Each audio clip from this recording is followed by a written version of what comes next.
Okay.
Okay, let's get started. So it's been a while. So 环境中你们怎么过啊？So 环境我们没有上周我没有课，所以我们复习一下。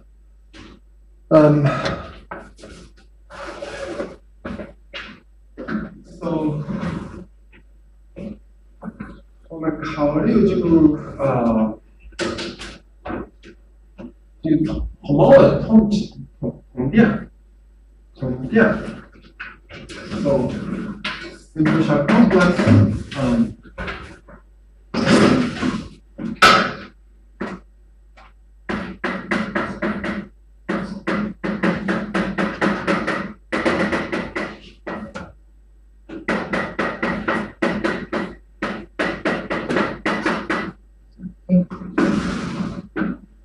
然后统样的定义是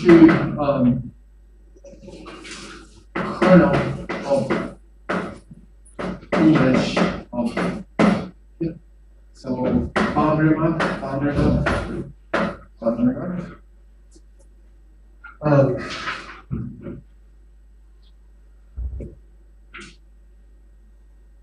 okay. So okay. So this is the kernel of boundary divided by image of boundary. And then so important property is that it's invariant of homotopy.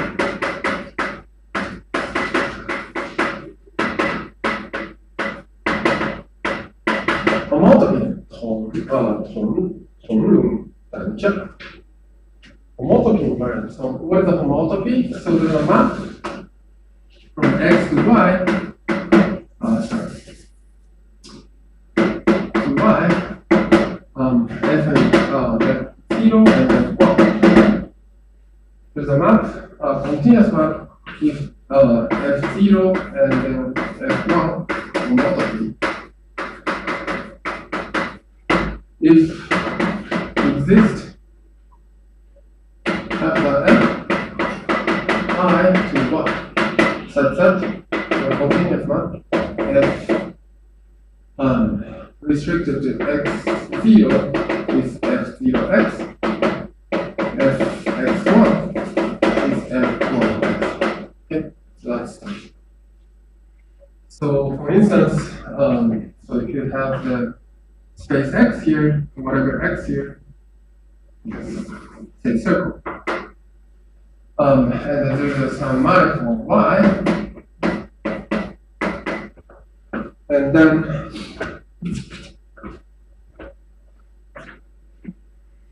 so this is the map by f0, and then there's another map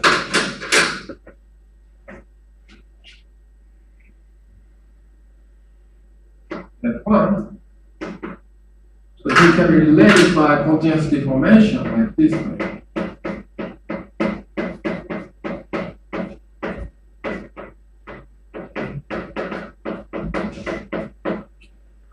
Okay, but then, so that it's a homotopy. F0 and F1 are homotopy. And then,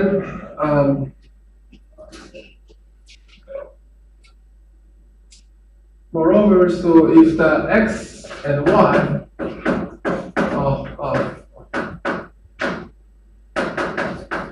homotopic, so it's a homotopic.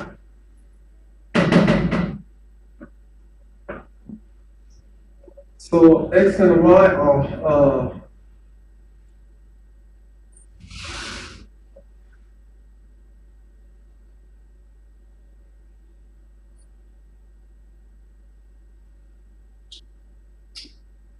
the homotopy equivalent.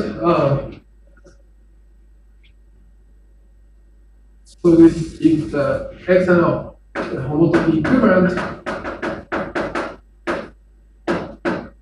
if there exists a map f and x and y and g and y and x such that f dot g is equal to is homotopic the identity of x and g dot f on both the identity of y. So if this is the case, x and y are homotopy. 同等站。There's an example. Can you give me an example? Homotopy equivalent.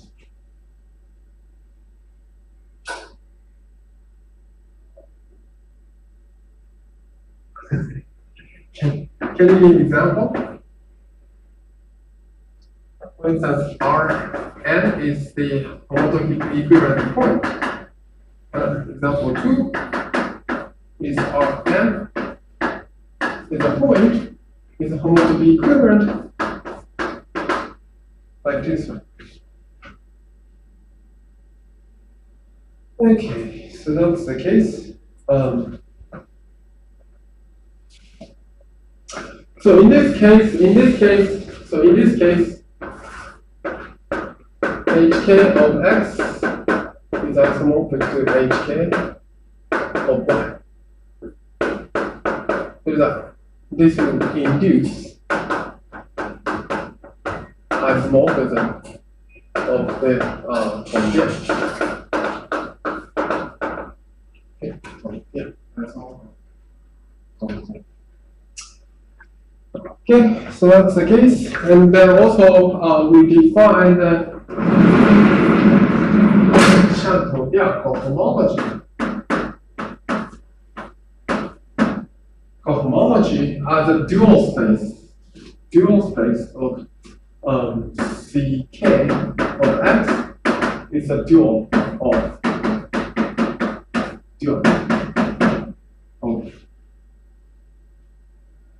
if the ground ring is a Z set.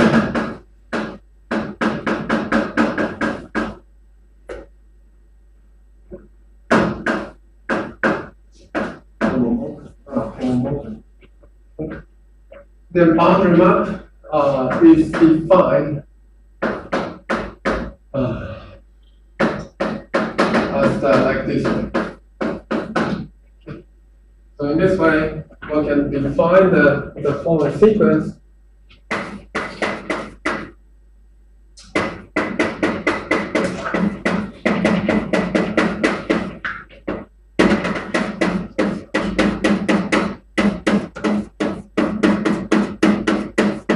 Delta.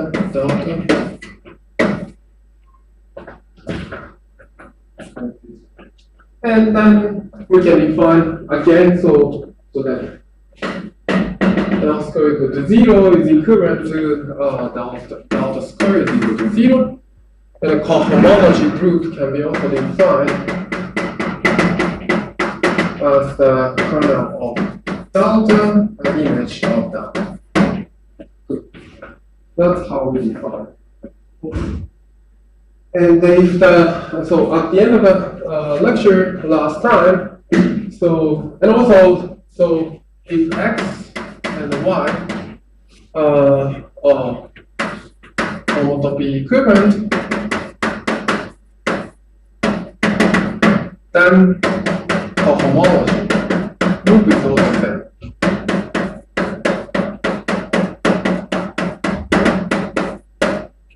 Cohomology group is the same.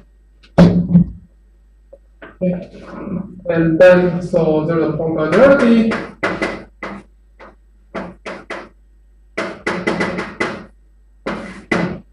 Saying that so M is the n-dimensional closed oriented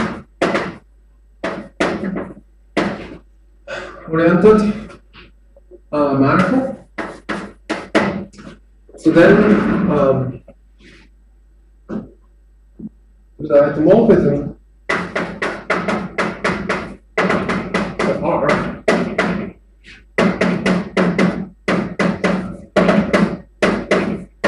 n minus k. Okay. And then this one is isomorphic to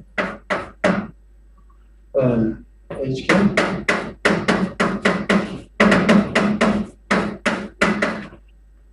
Hn minus k. Okay. So that's a point cardinality we'll look at. So this map exactly the equal to the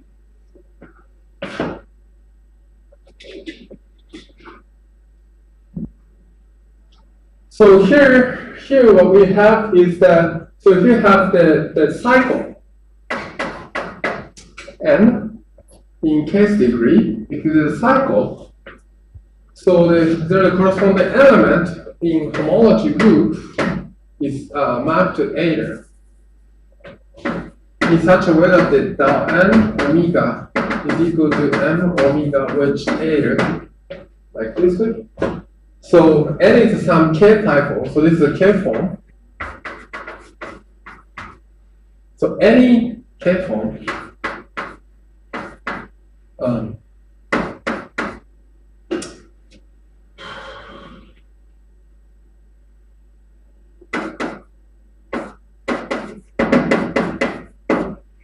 any k form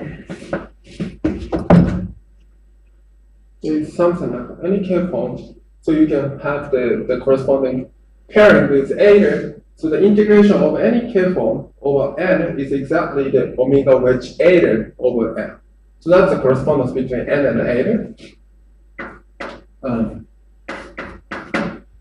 And then so the Ada and the omega is essentially omega wedge Ada will give you the volume. So that's what we learned from Hodge. It's essentially a Hodge dual.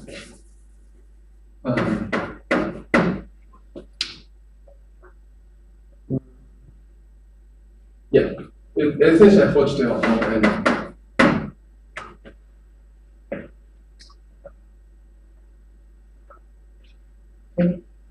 And then you can have the corresponding element in the set. And L. Okay, like this. So this is Hodge. So those are point cardinality. And then last time we looked at the example. For instance, example.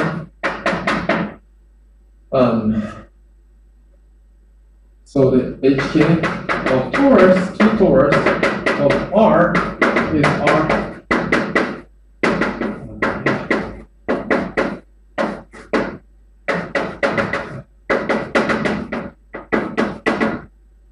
K equal to 2, like this way. Okay.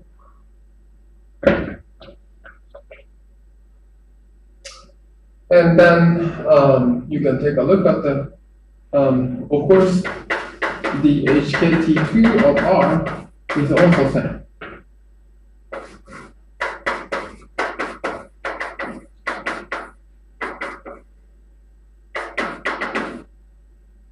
the cohomology is the same.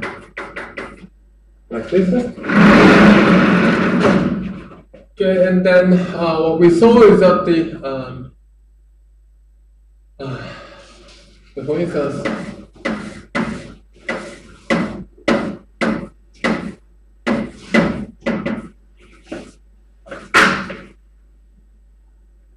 so this is S1, and then this is S12, S12, okay, and then S1, 1, d theta 1 to pi is equal to torus of d theta 1 to pi, which d theta 2 to pi. Okay, so therefore, S11 is dual, Poincare dual to d theta 2, d theta 2. So that's what. Is that okay? So it's a dual to d theta 2 to pi.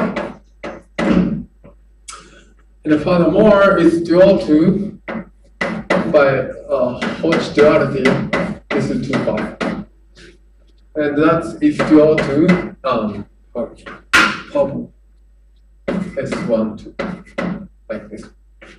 Those are duality by Poincare. Okay. That's a recap of the last time.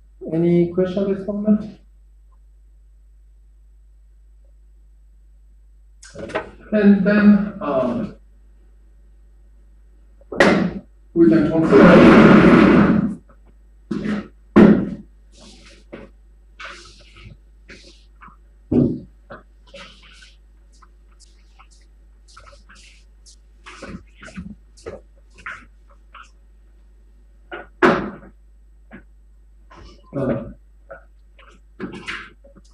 the intersection number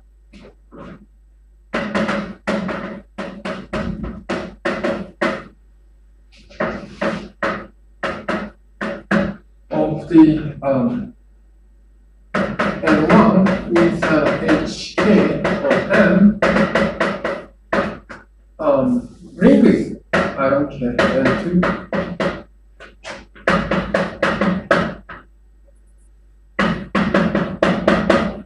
Like this way, and you can take the Hodge dual, Poincare dual, omega 1 into H inverse K,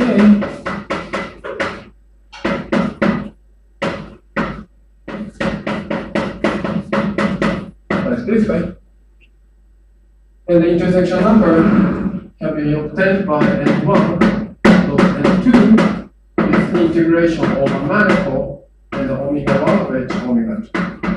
Okay. That's what we do.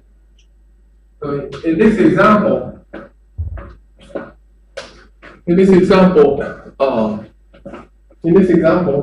so the S11 of S12 is the integral of d theta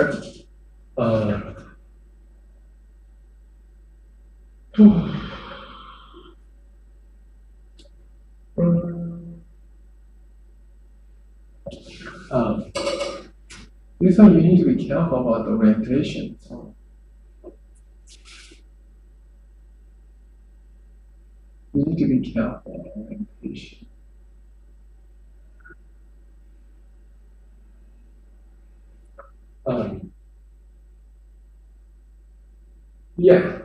Here you have to be careful. This is 2 to pi. In my definition, it's like this one. 2 pi is a minus 1. So it's a minus 1. You need to be careful about orientation. So on the other hand,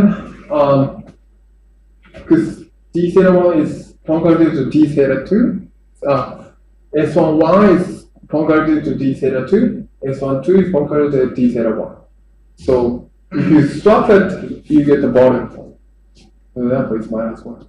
On the other hand, here, if you have the S12, S11, then this is exactly this one. So therefore, this is equal to 1. Okay, so that's the case. Okay, so up to sign, you just count the how they intersect. This one, and then this one, how they intersect. So intersection number here is up to sign, you can just 1 minus 1. Okay, any question before that?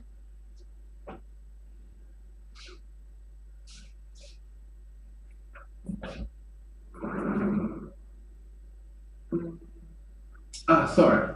So point graduality, so one statement I forgot to mention. This is connected.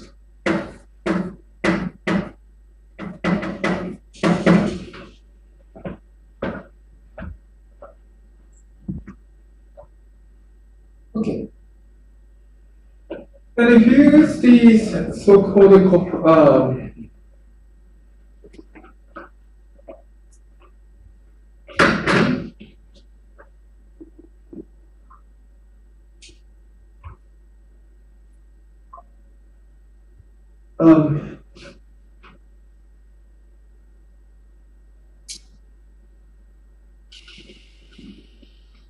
so if you use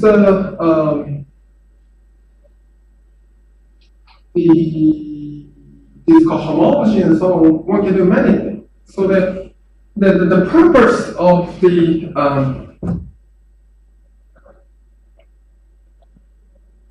consider this cohomology and homology is that you can just consider some what's happening under this the how manifold is mapped and so on, or like a cycle inside of some manifold, what's going on inside a higher dimensional manifold up to homotopy environment. So to do that, so one application of this cohomology theory is that the F star. So F, so mapping degree.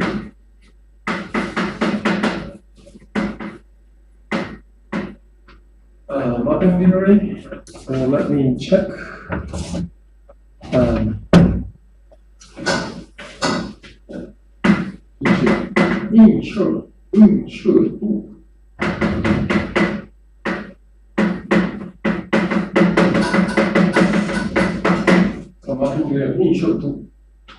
So let's M, both N are n-dimensional,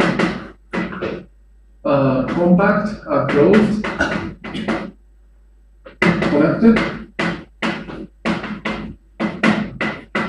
oriented, manifold, and then you can just have the map between them. It's continuous, smooth or smooth. Yes, smooth.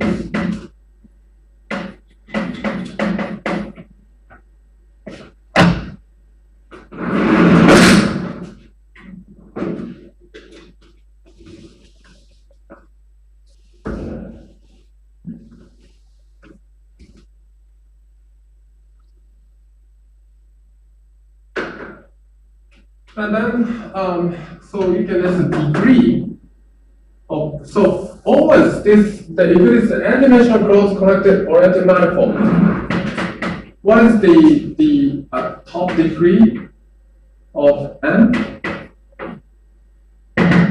Say R. What is the top degree of the homology? Homology.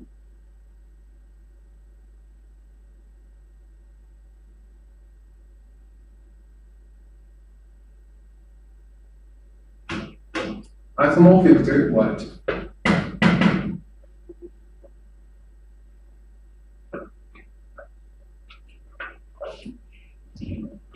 If this condition.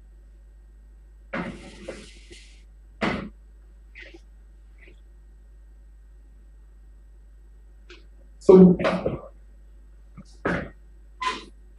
by Baumgarten duality is H0 and R.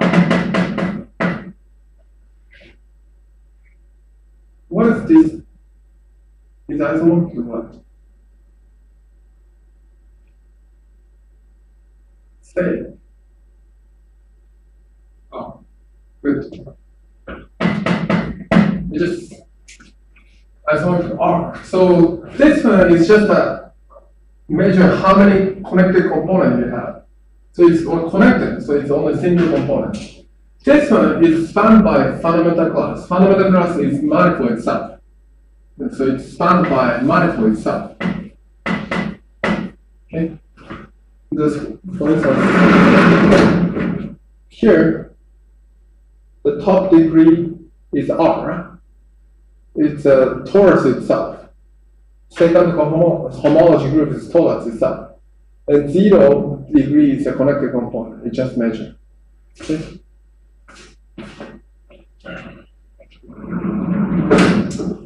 So its top degree is always spanned by manifold itself. It's called fundamental class.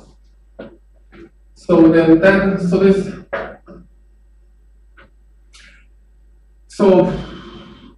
this will induce the map between homology groups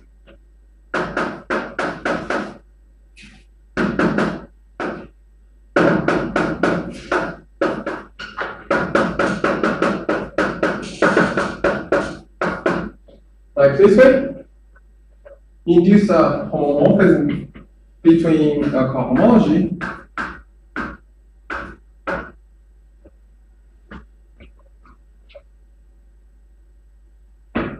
then degree F star of M. Okay, so that if you focus on top degree, so if the top degree also R, right? Okay, also R. Okay, homomorphism R is what? Okay, maybe R is not good, maybe Z is better. Maybe the same. If you change to Z, it's 0. If Z is unique, I think Z is better. Sorry.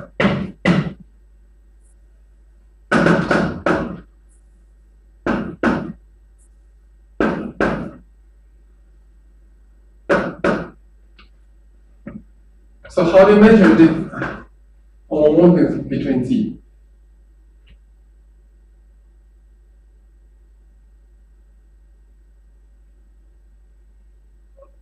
Multiplication, good.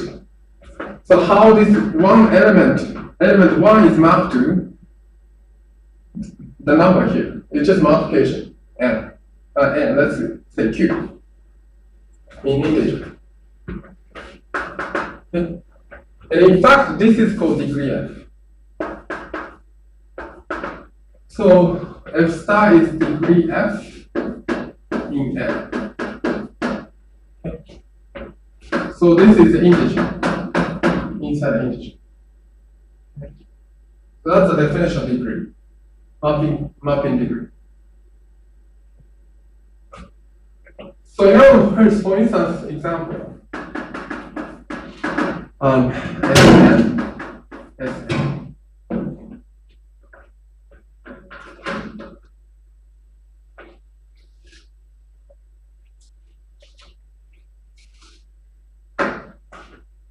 So SN to SN, so okay.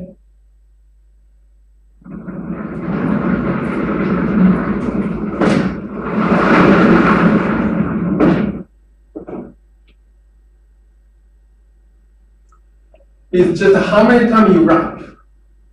The SN is to the SN. That's what you measure. So for instance, the simple example is n equal to 1. So the circle is this guy, and you can map the circle, say,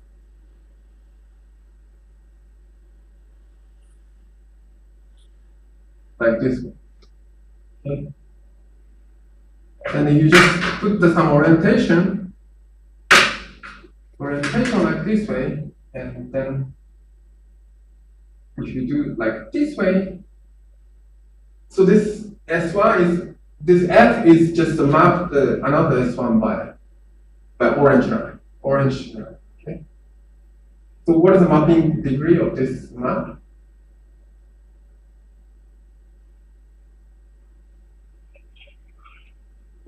Two. Good. So it's just winding twice. In particular, if you look at the pre-image, so the homotopy is that the homotopy means that so if you just changing this part is like this way, is a homotopy equivalent. Okay, the two map are homotopic. You can just have more like this way. You can even like they are both homotopic. Okay. The interesting thing is the pre-image. So if you look at the pre-image of this map, so here if you just look at the point here and the pre-image of this map. So this is point P, and this is F inverse of P. It's a 2-point. Okay. And they're oriented by counterclockwise.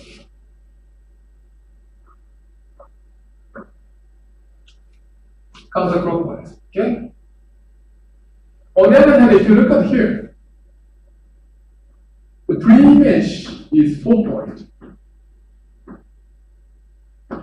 Pre-image Q, F inverse of Q. It consists of 4-point. However, this is counterclockwise, this point. This is counterclockwise. But here, you have the clockwise. This is clockwise, sorry. This is clockwise, clockwise, and counterclockwise. And then clockwise. Okay? So the clockwise is the +1, +1, -1, +1. And if you sum them up, you get the degree 2.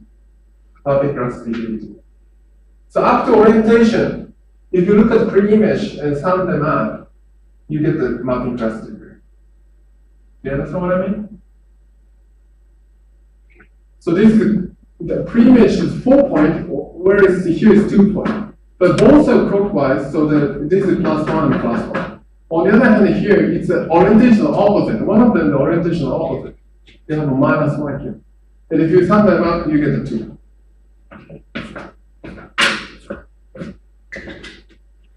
Like this. Okay, any question at this moment?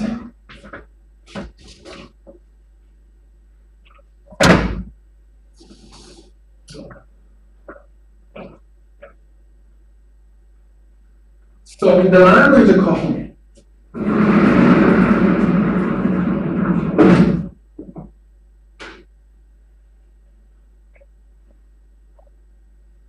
in the language called homology group, degree F,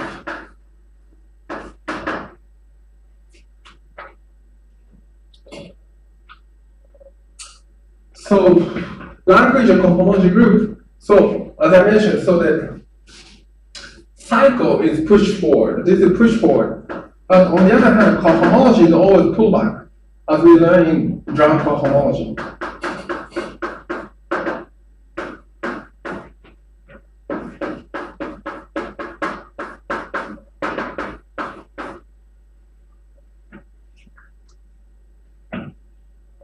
So here, push forward from M to N. The map is M to N. So the homology group is homology of M to homology of N. On the other hand, at the level of cohomology, it's just contravariant. So from cohomology of M to cohomology of M. Okay? So then the degree of M can be defined by pullback of volume form of omega over M and N omega. Omega is a volume form of N. Okay. So volume form of N is just 1, and you can just pull back the volume form from N to M. Then you can integrate by over M. That will measure the mapping class degree.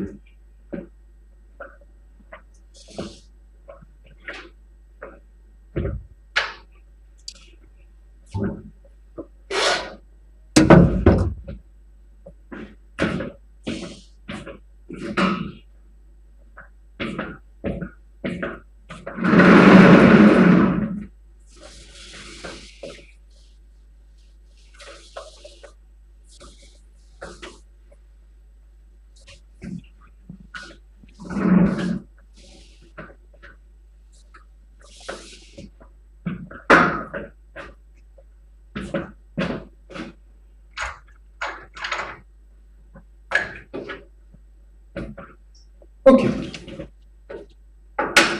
So if you use this mapping class degree, one can define the following quantities.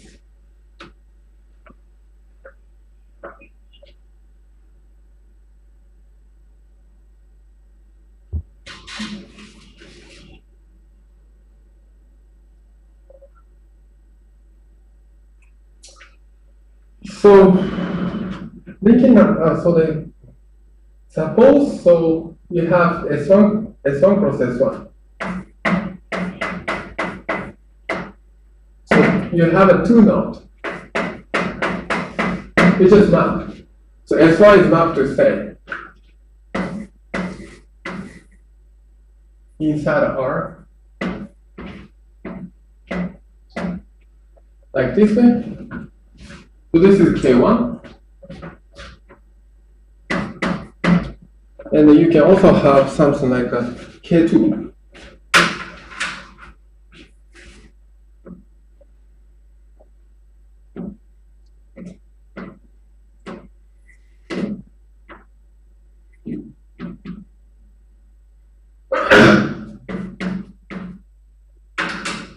Inside R3. Inside R3, like this.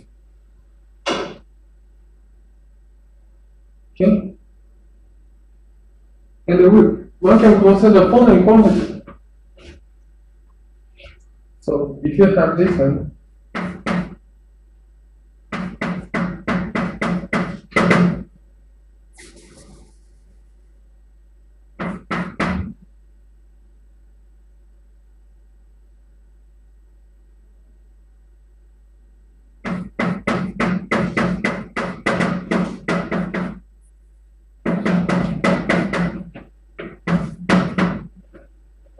okay, S1 cross S1 was S2.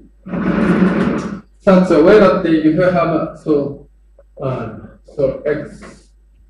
So let's say this one X1, X is mapped to X1 or X2.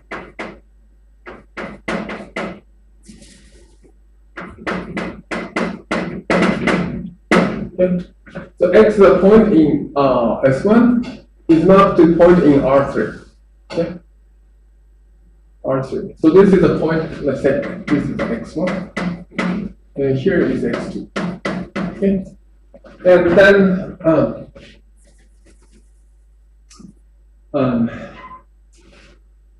we can have the following thing. Let's see.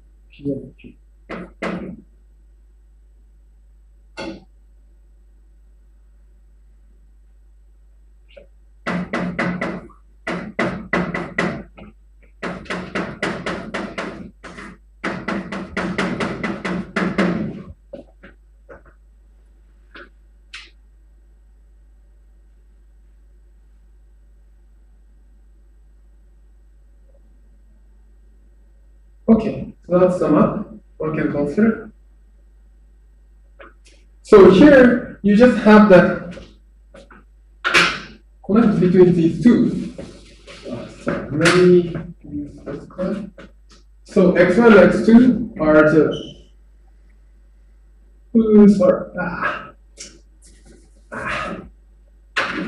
maybe virtual.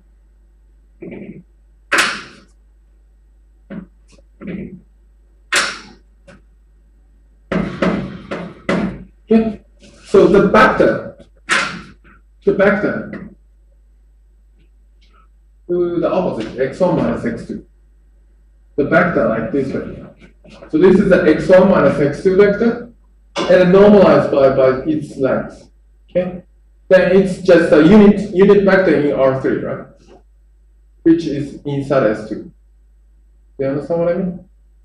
So you just normalize and just become a unit vector.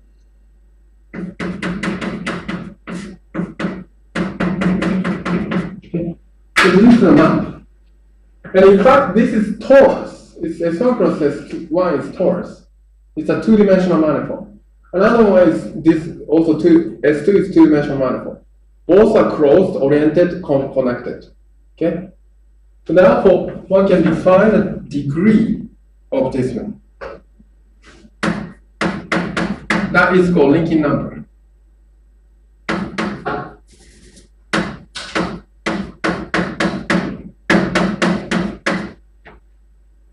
Is equal to degree of f, k1 and k2. And this one can be written as follows.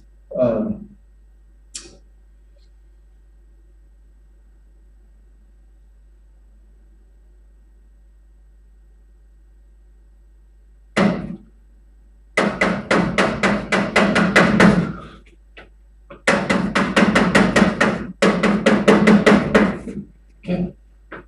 So this omega is a volume form of S1. Sorry, S2. Volume form of S2. Do you remember volume form of S2? Do you remember volume form of S2? It's in the homework.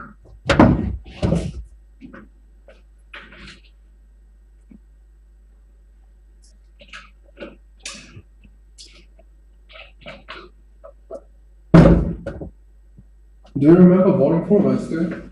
So suppose you have the point in x1, x2, x3 inside S3. So the coordinate. So the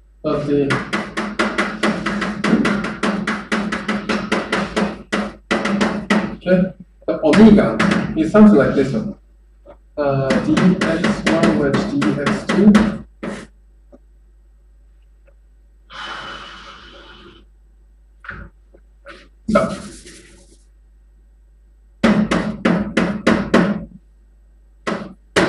So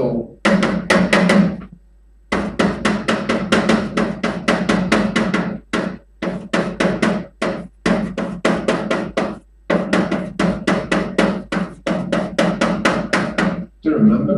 Like this way.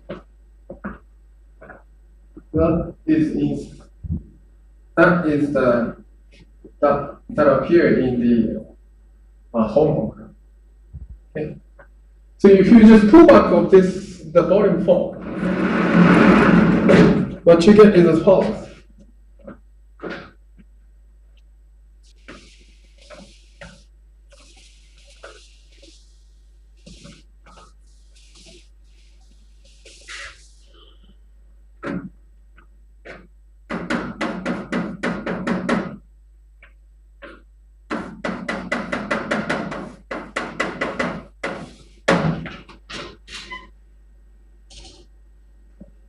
Sorry, made a mistake. Sorry, this one and here, sorry, x3, and plus this is x1, and then this is x2. Yeah, so that's okay, sorry.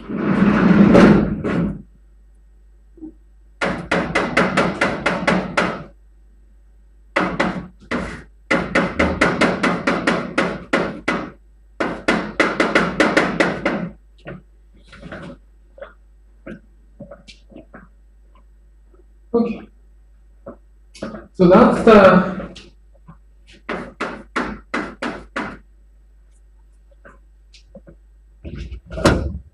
the integration.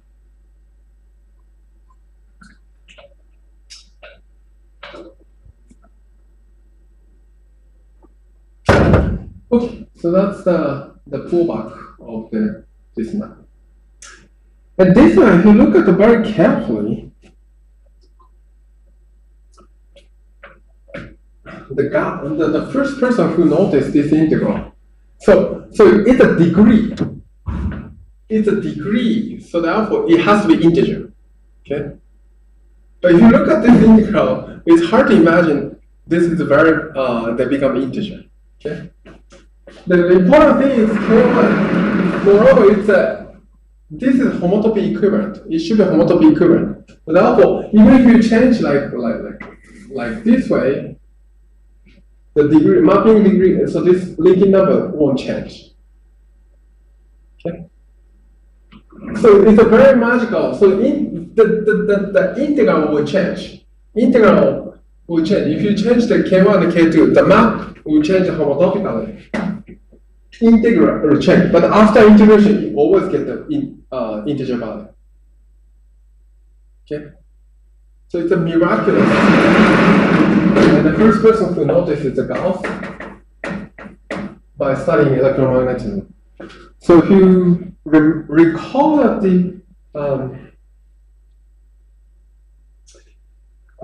if you have there is some whatever current is the if you have a current like this way,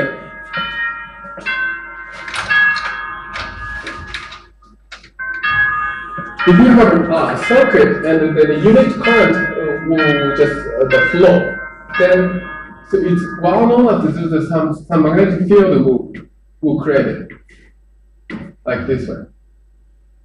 Okay. I don't remember which.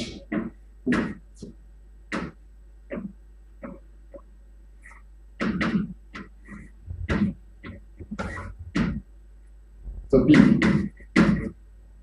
So this is called the, I think, Biot-Savart? Yeah, Biot-Savart.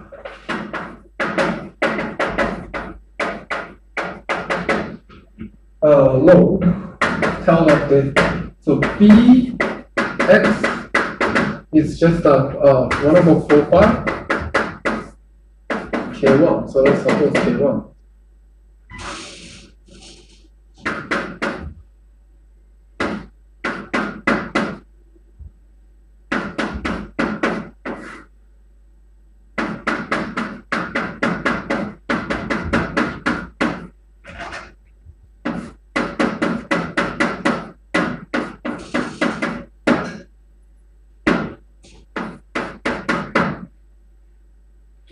Okay, so it becomes like this.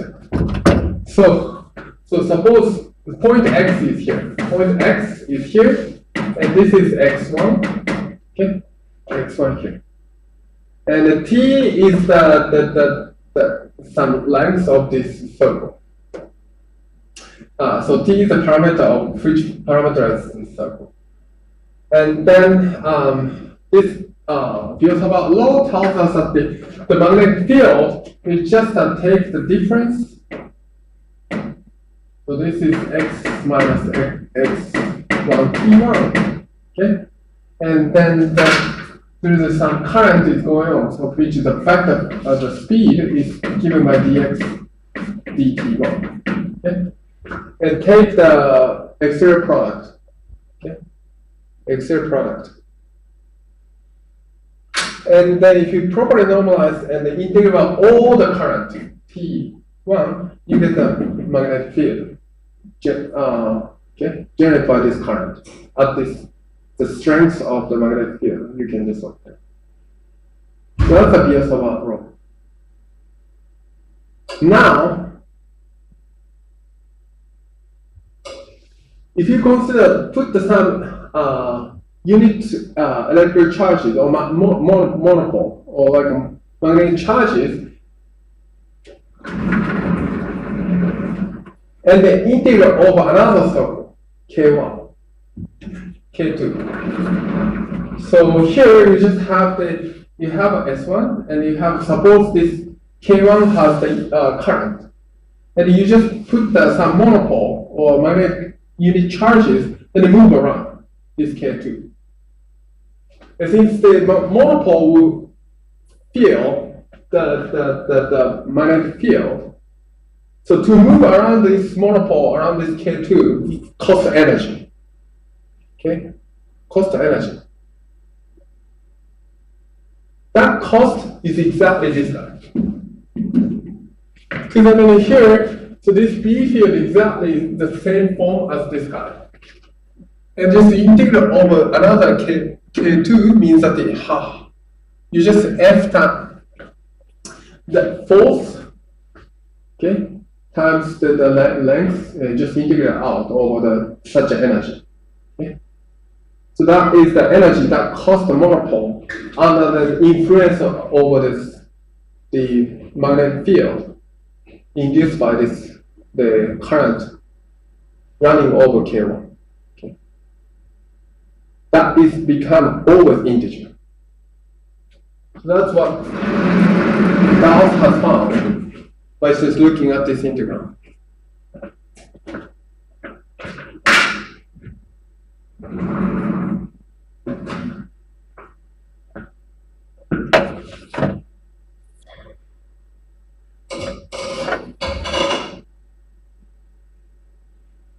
And the interesting thing that, as I mentioned, it's a homotopy equivalent. So even if you change the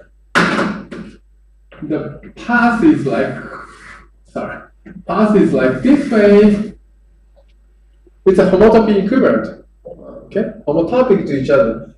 So the integration is totally different. You can just deform whatever you want as far as they are homotopic equivalent. But the integration, after integration, always you get the same number, which is integer. It's a magic. So this is the power. So this is always z. So this is the power of topology. Okay.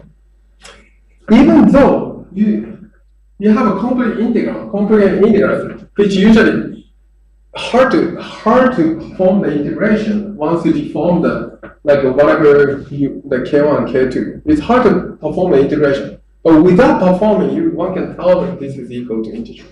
And it doesn't change. And you can predict.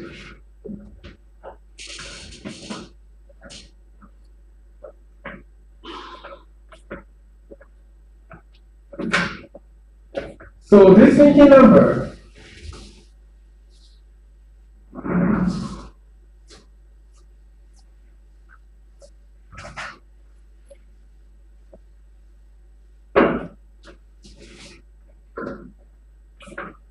so this thinking number can be computed another way. So if you have a linking number K1 and K2, you just assign each intersection with sign. So if you have a positive crossing, so this is called positive crossing with a +1. Negative crossing. And they just count everything, linking numbers.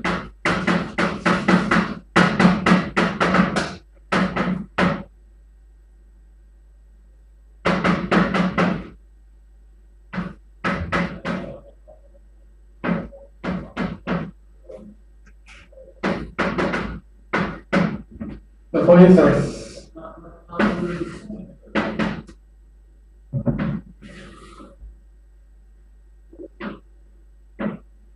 like this way. Here you have a link intersection here. In K1 and K2. Here intersection is positive. Okay.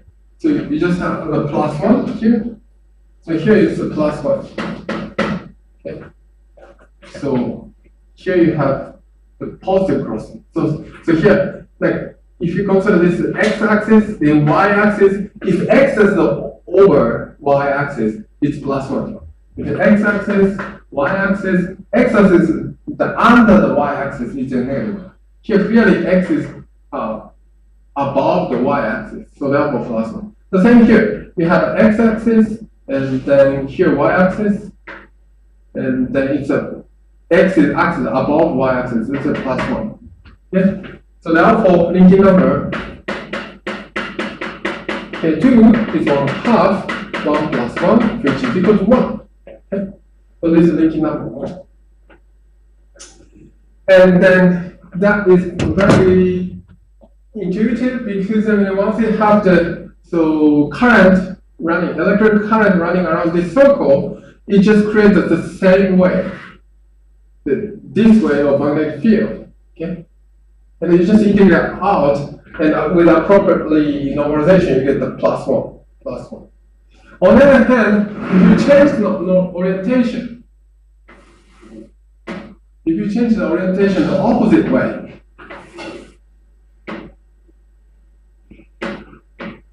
okay? The opposite way. So it's just against. So this is become the now it becomes x-axis here, y-axis here. So this is -1. And here -1.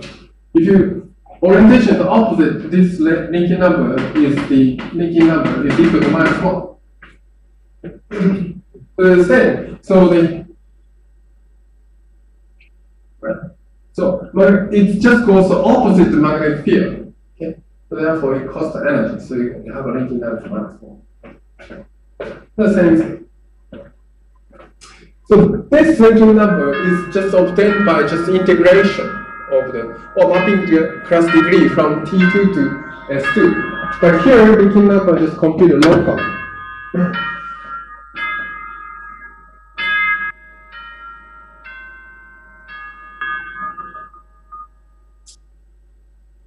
And then so another example is something like this way.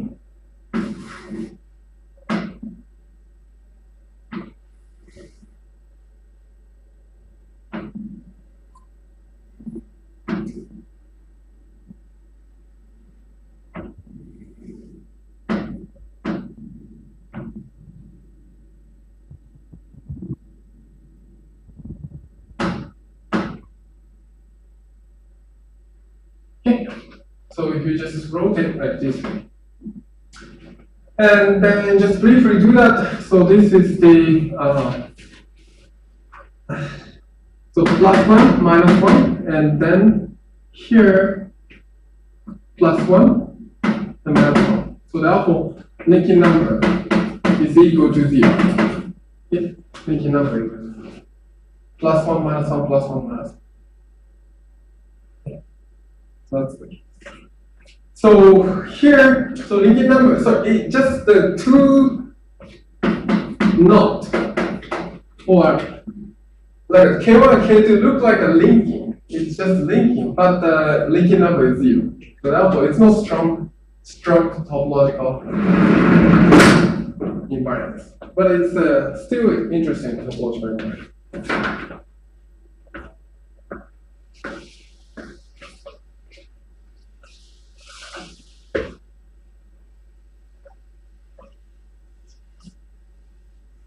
Any question at this moment?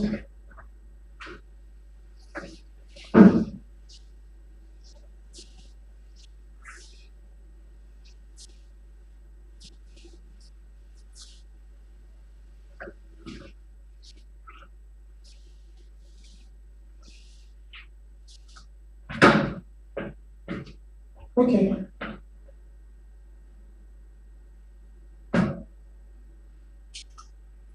Okay, suppose again the same assumption. M is n-dimensional, closed, connected, oriented, wonderful. F is some smooth map itself. Okay. And suppose it has isolated fixed point.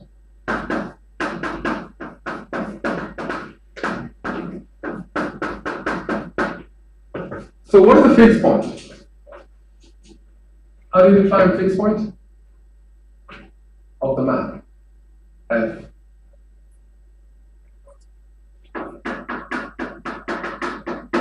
Okay. So under the map, it doesn't change. Okay. The isolated fixed point is that for instance, this point P is isolated, which means that this say. So suppose we have S2, and then the map is some rotation around the z-axis. The fixed point is where? Those points are. This is okay. The fixed points are isolated, okay, under the rotation. Okay. However, if it is an identity map,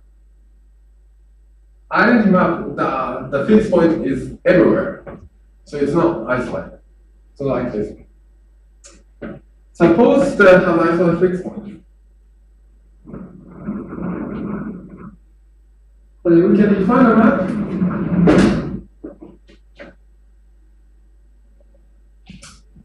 Always given a fixed point,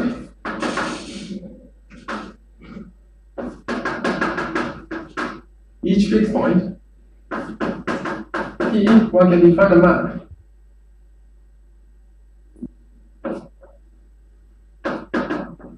This is called Gauss map.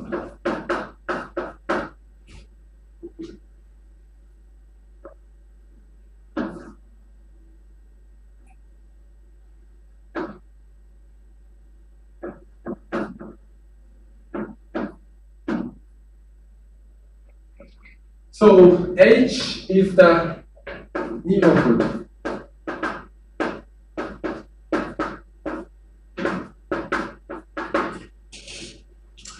For instance, in this example, you just consider the infinitesimal neighborhood around the fixed point. That is so S1 epsilon, and also here is also S1 epsilon. Infinitesimal neighborhood around the fixed point. Epsilon is just the radius around from the fixed point. And then define a map from the n-1 sphere to n-1 sphere, like this, by Q minus FQ, and Q minus FQ, just normalize. So, which means as follows. So, if you have a fixed point P, and there's a point Q nearby, so there's some neighborhood. So, the neighborhood is Sn minus 1 epsilon. And then this point Q on in this sphere is mapped to f of q. Okay. Sorry. So h of q. Sorry. Okay. So here we just normalize. So we have. So maybe around here, f of q is something like this. If q is mapped to somewhere around here, you just know. Sorry, I told you wrong. It's normalized by q.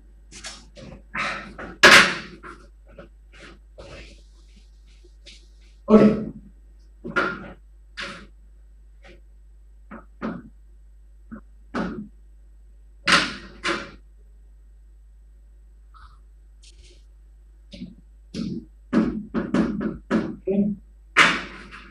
Okay, suppose Q is here, and then say f of Q is somewhere around here.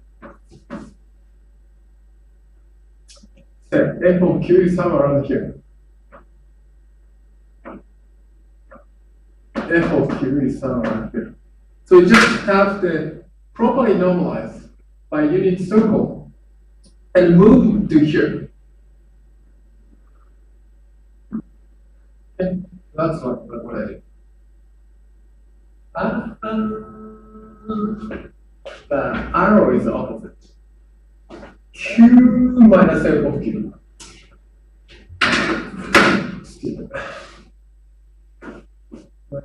Arrow is opposite. So here you have a f of Q, and Q is here.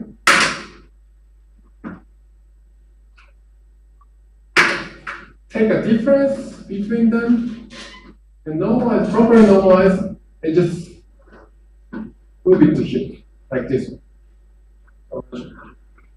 Then you can just define from n-1 dimensional sphere to n-1 dimensional sphere. Okay. And then you can consider degree in the of P of F is a degree of this map H. I should call HP. Okay.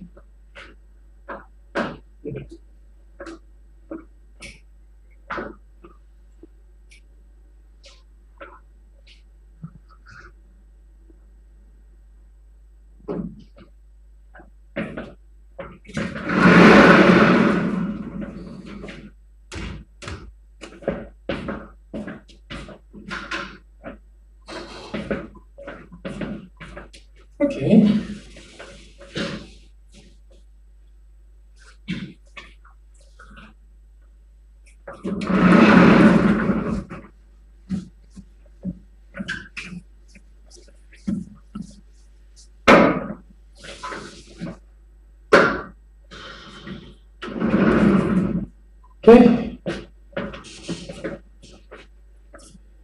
So this is called Gauss map.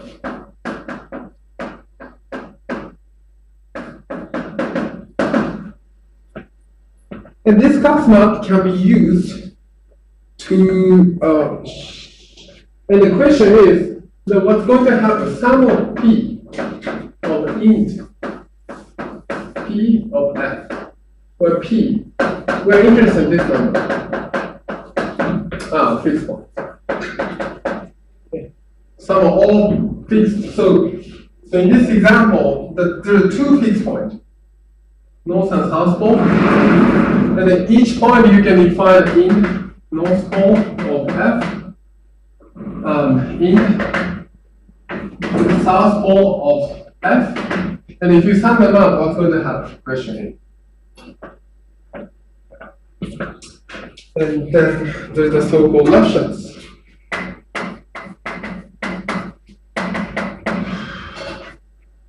This point say that the suppose L of F is the, so as I mentioned, F star. This will induce that the homomorphism between the vector space. Okay. Homomorphism between vector space. Okay. If you have a homomorphism vector space, it's just matrix. It's just matrix. Okay. So those are vector spaces. So this is R to some power, say some whatever ik to ik. So it's just a RK by RK matrix. Okay. So therefore, you can define the trace of this map, and you just take the alternating sum of k. K is equal to 0 to n.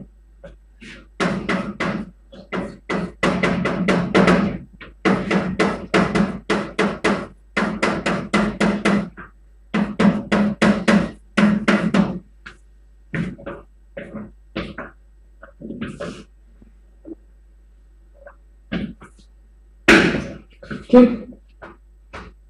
So we can just have so each homology group, you can have a matrix. Okay. And then you can take a trace. Okay. You can take a trace. You can take a trace, and you can just sum them up to psi.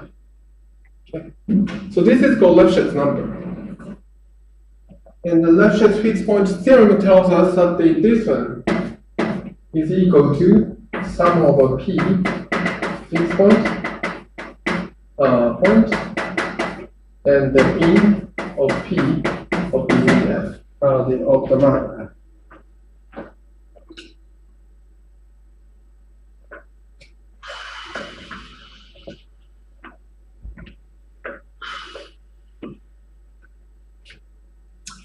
So Lefschetz fixed point theorem can be interpreted as a graph.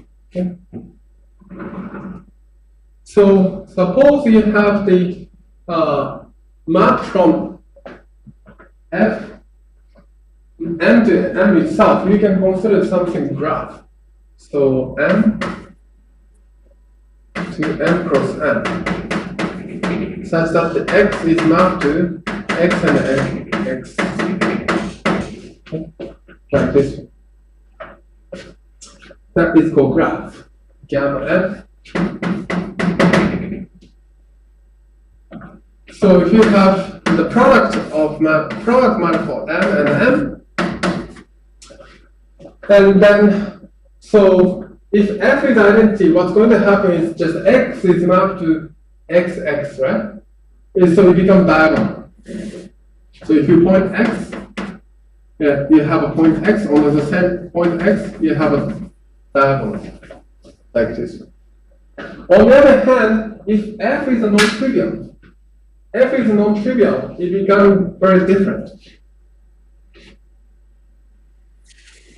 Can be like this one. So here,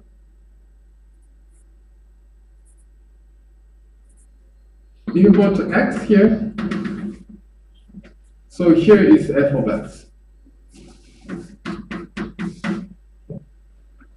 Like this.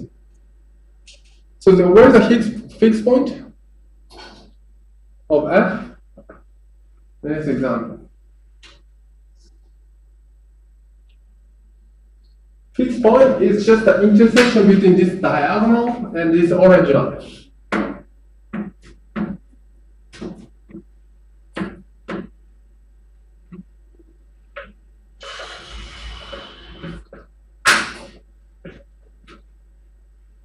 So this Lefschetz fixed point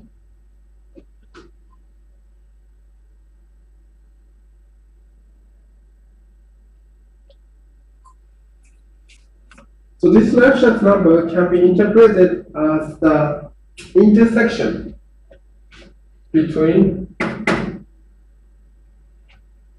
gamma F to gamma identity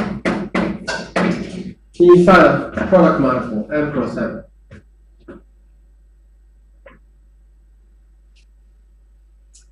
So at each point, you can define an intersection number. Okay. At each point, you can define intersection number by using Gauss law. Intersection number by using Gauss law. And that intersection number, the sum of intersection number will give you this Lefschetz law. The trace of the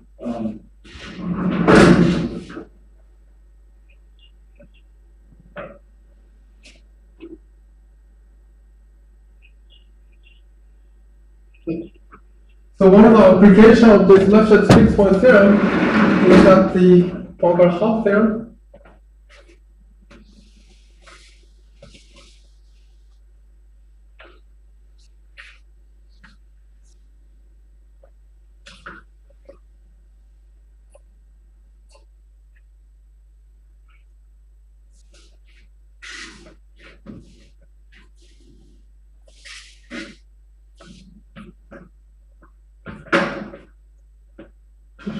Suppose you have a vector field inside. So X is a vector field of a manifold M. Okay. That would so we could have for instance this example. For instance, this example, if you have rotation, the vector field is something like this one. So vector field is something like this one.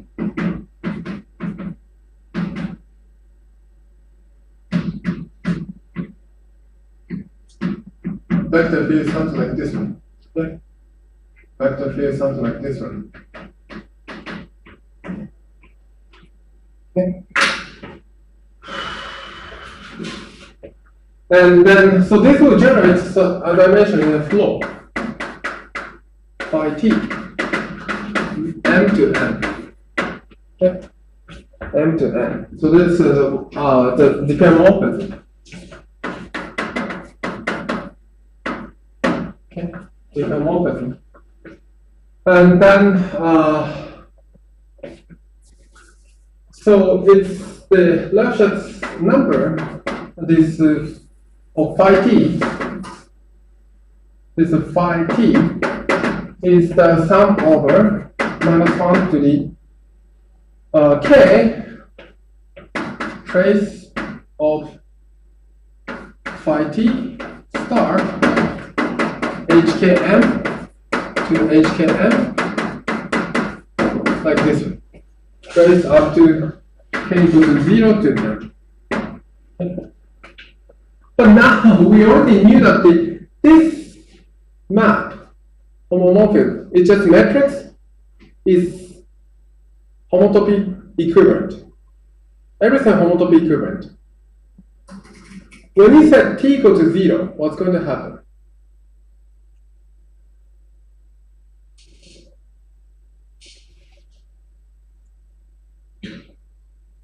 T equal to 0 is what?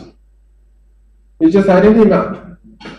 So it's just flow is just t is just angle, right? How many like a t is an angle. When angle is 0, it's just identity map. So therefore, it's just equivalent to saying that the sum of n k equal to 0 minus 1 to the k. It's just identity. Identity is just number of dimension of this one.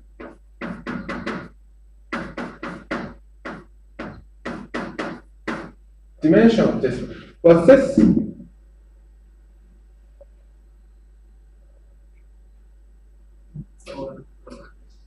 Order characteristic of the manifold. How about this one? So this one is equal to P into P of phi t. What is phi t?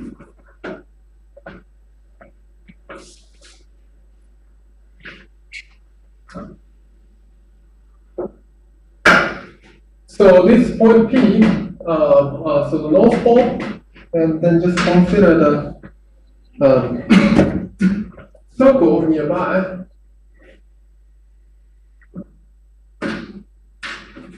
And then you have a vector field.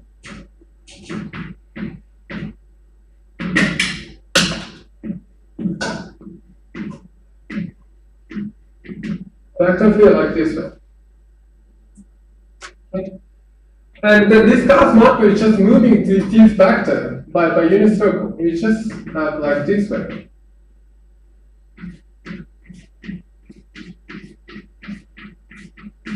Okay. Okay, if you rotate counterclockwise, just vector is rotate counterclockwise. So therefore, this int north is equal to this phi t is equal to 1. The same thing happens. Is plus 1. And if you sum them up, you get 2, which is order greater than 2. And this one is the one exactly I told you at the beginning of this lecture. This identity, order characteristic sum of degree at the isolated fixed point is of the vector field is called Fokker-Hopf.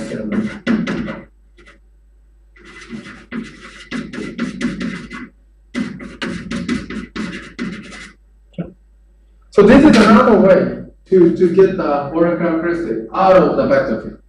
That's the same thing. This order characteristic is a global information, global topological information about the manifold.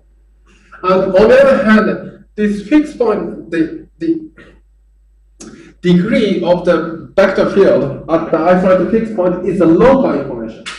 So these are very local information. You only forget about the manifold itself, but only look at the fixed point. But somehow this local information encodes the global information topology of the manifold itself. Okay. So to obtain the global topological information of manifold itself, you just use some whatever vector field map. In this case, map is a flow coming from the vector field on the manifold itself, and they use topology, topological method. In this case, intersection number or intersection number here between graph, or it's just alternating sum of trace of the homomorphic or matrix induced by that. Okay, in this way, one can somehow obtain the topological information of the manifold. It's a very miraculous. Okay, let's take a break and then After the break, I will talk more about linking number and move on to fundamental group. Let's stop here. Let's take a break.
Okay, shall we resume?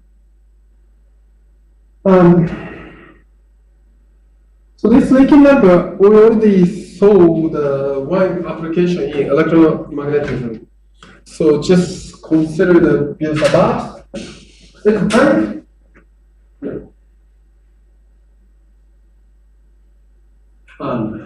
this linking number has another Biot-Savart law, and they just electric current. They just create a magnetic field, and you just move around the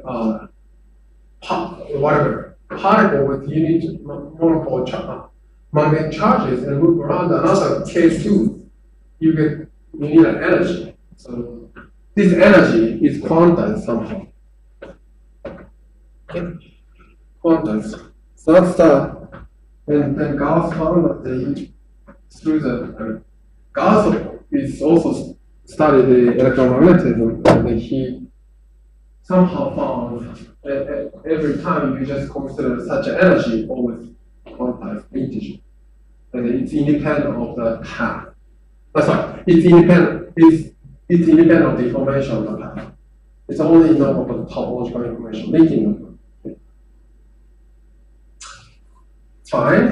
And then another application is comes much later. Something much more sophisticated invariance called physics called Chern-Simons theory. So we already saw the Maxwell equation.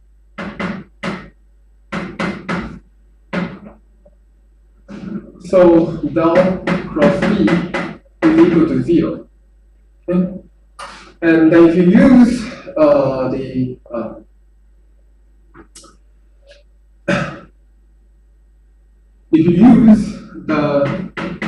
the Poynter lemma,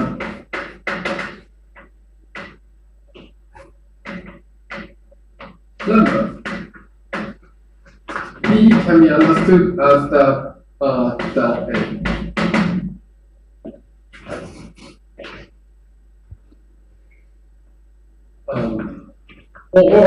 Or maybe E. Sorry. E. Sorry. Is this correct? Sorry. This is the case, right? Sorry. So the Poynter lemma, so B can be understood is it called curve? Well, I don't know how to call it. Anyway, and then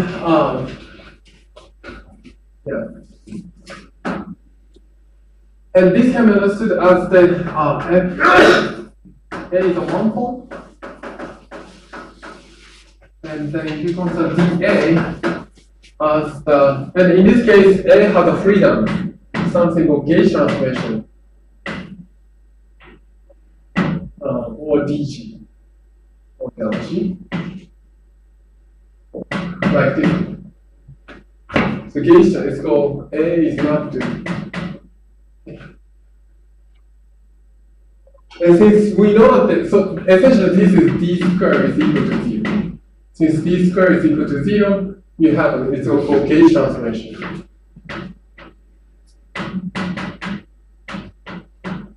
And eventually this one will just go to the so-called line bundle. The serial line bundle or vector bundle. If it is a vector bundle, it's a Yang.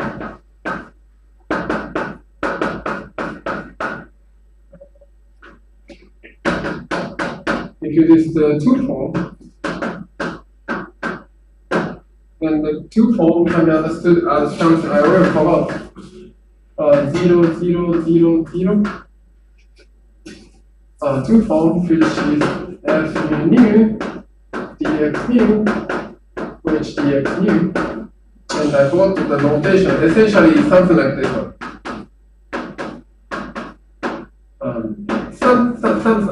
I forgot the sign. Something like that, and it's anti-symmetric. It becomes anti-symmetric. So the zeros, like one, this component is electric field, and then this component becomes magnetic. And I forgot the sign, what is the correct sign? And so I already written the correct sign in like a lecture before, so it's okay. And the Maxwell equation is just a Bianchi identity, and then star D star F is equal to J.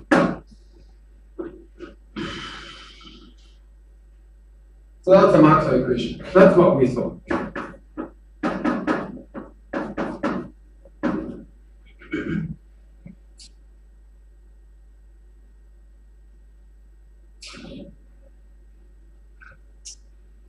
Okay.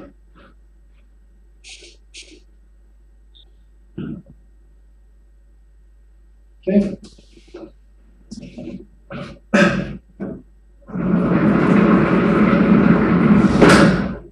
And in four-dimensional Maxwell action, or 3 plus 1 dimension Maxwell action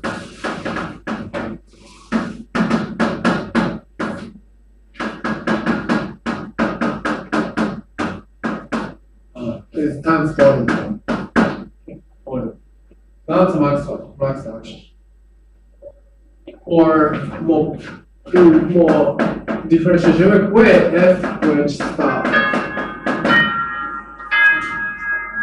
considered.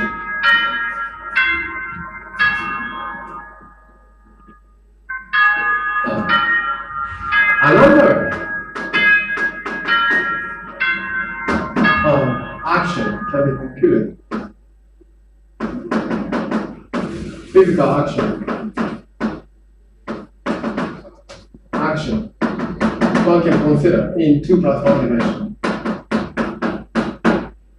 which is called Chern-Simons invariant.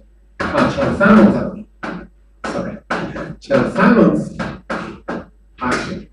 Here. Physical theory. Out of this A.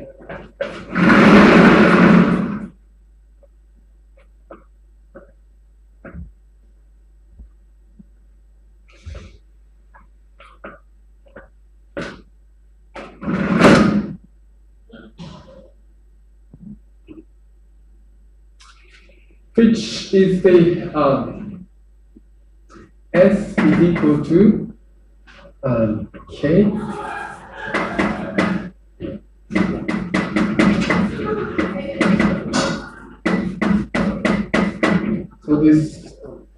so this is the 3 plus 4 dimension. Euclidean size, okay, 4 dimension, 3 dimension. So this is M4, 4 dimensional manifold over 4 dimensional manifold. Here you can have a 3 dimensional manifold. 3 dimensional manifold. So this is one form. Okay? And this is 2 form.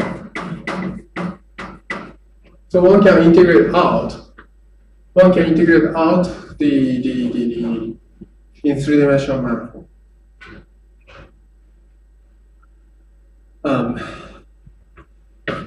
So this K is called level, in fact, level.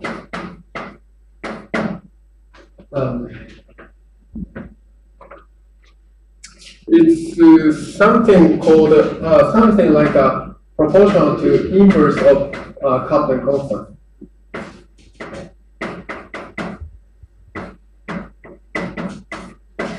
Can be understood as the inverse of coupling.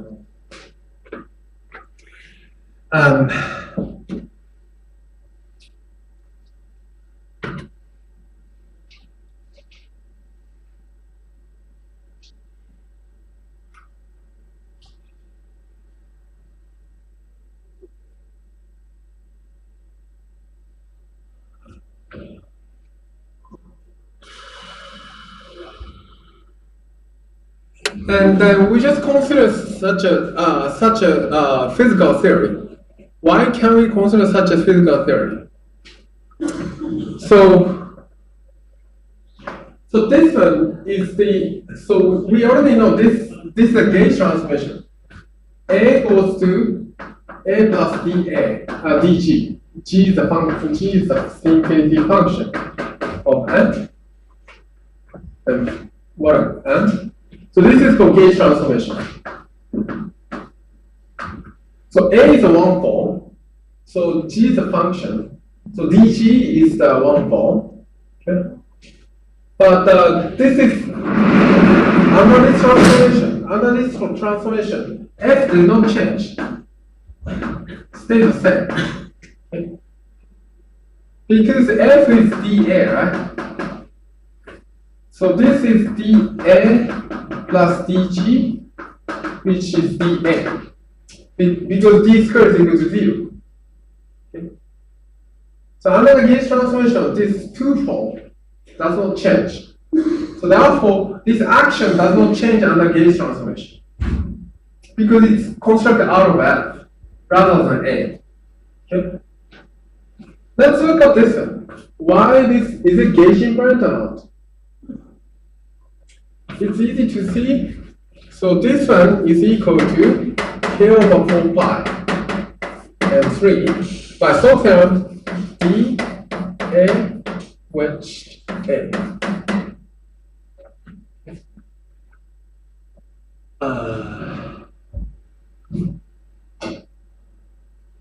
And then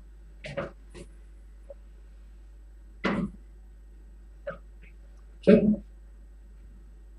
And then even if you change that, so this one under gauge transformation, d A plus dg wedge A plus dg. Again, hey, same thing. d squared is equal to 0, right? So therefore, this action is gauge invariant. So this one is equal to d A wedge.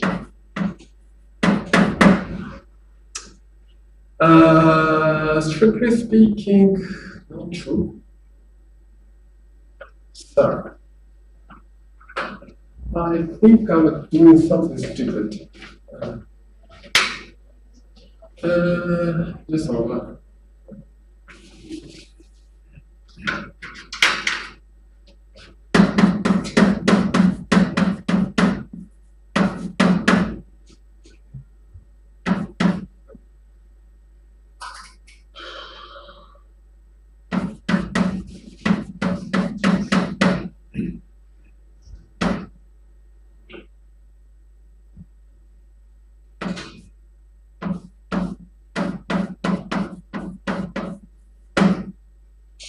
Like this way, plus, sorry. And then this one should be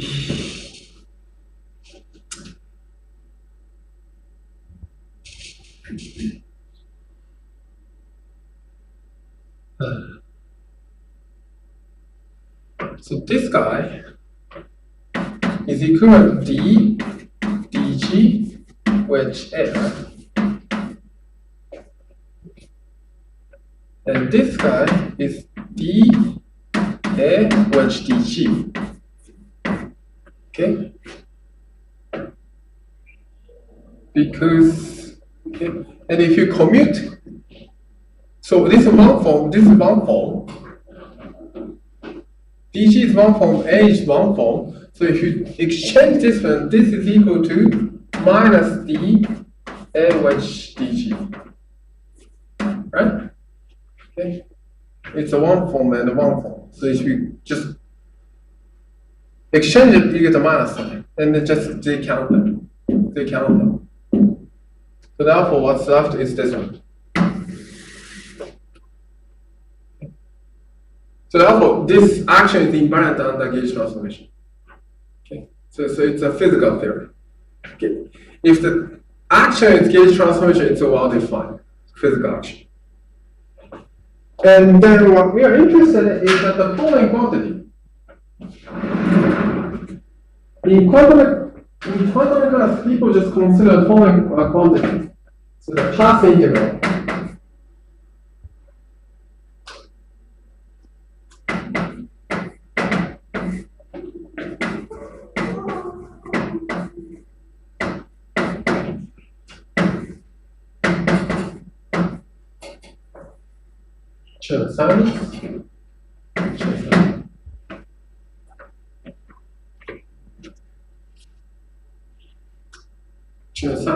Like this. So here, A is the all possible one-form connection one can obtain over the manifold M, and then A is the all possible connection, and G is the the divided by gauge transformation. Gauge transformation is given by here. Given by here. So this path integral is not well defined in mathematics, but still in this example one can perform because they're using Gaussian integral. In particular, what we're interested in is so-called correlation function. So you just assign n x.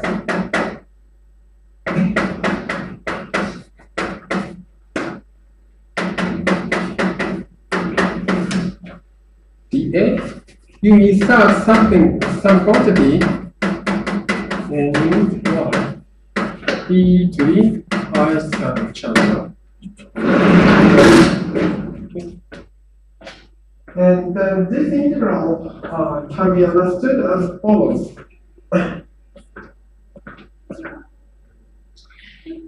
So, roughly speaking,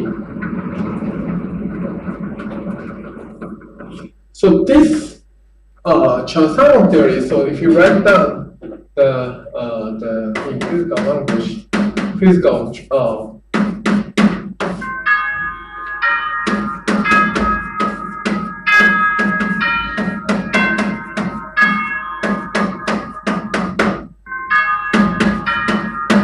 it becomes like this. The rho is just like this. This is called abelian Chern-Simons theory.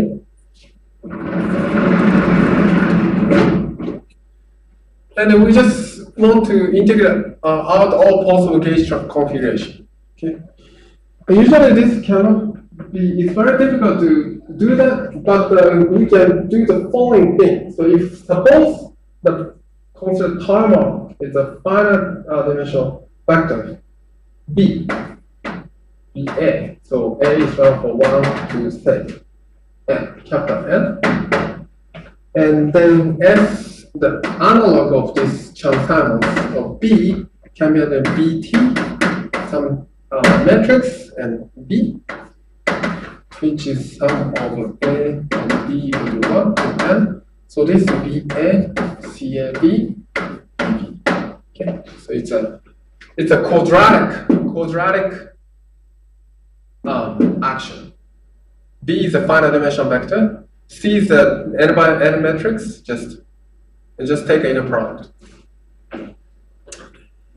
and then we can consider Z finite.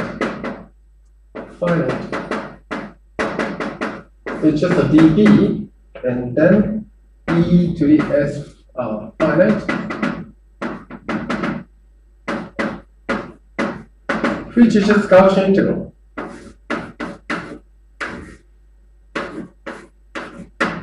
Okay, which is proportional to 1 over square determinant c. So that's a Gaussian integral. That's a Gaussian integral.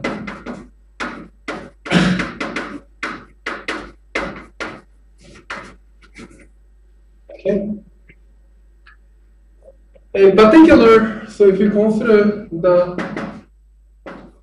BA, BC,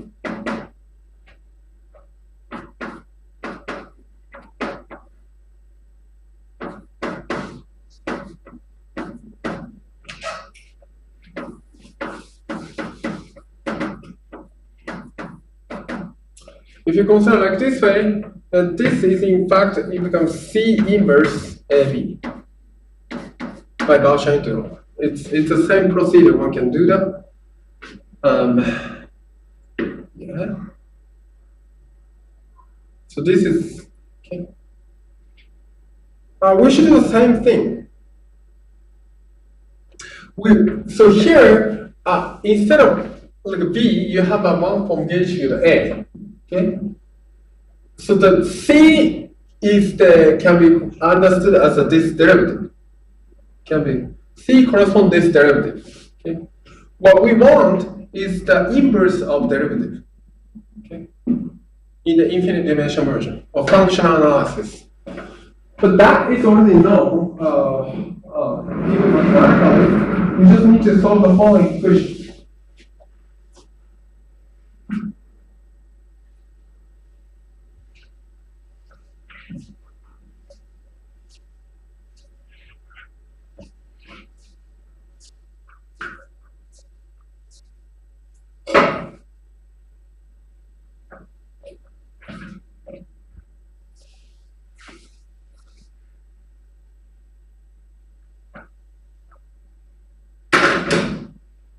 So suppose you have this mu of y dx mu is something like g mu xy dx mu h dx mu. Okay, so it should be inverse of this derivative, which means that the d x g x y meaning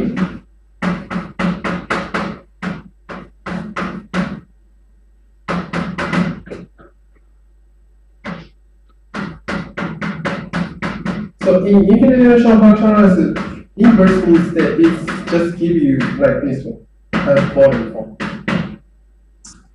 So this G corresponds to C inverse. Okay? Over there. C inverse AB, G mu is just that. It's a 2-point function, right? So this is 2-point function. 2-point function in physics language is C inverse. Okay? C inverse means that if derivative acts on C, so C corresponds to derivative. So derivative acts the derivative inverse, you should get the delta function. That's that. In infinite dimensional world, that's the meaning of inverse. And this is called green function. So this is called green function.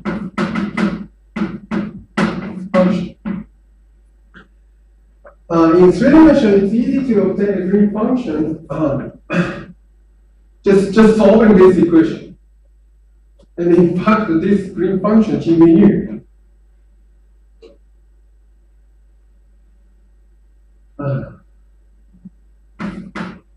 so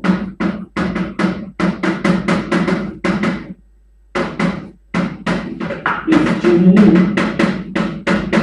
In the performing Gaussian integral, one can obtain the following in 3 dimensions.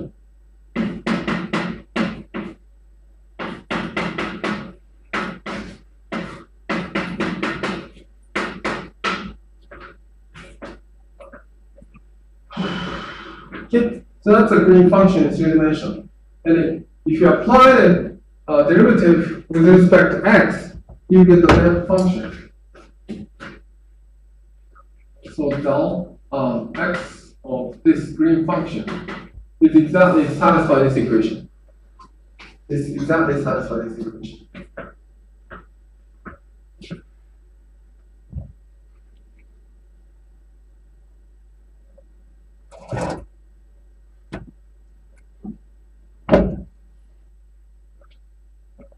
Okay. This is what we already saw before. Okay. We already saw before. Right?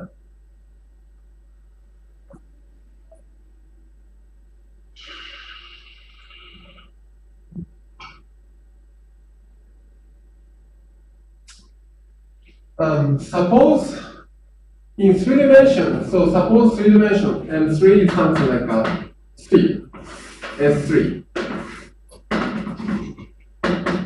S3, you can have the so-called Wuthon.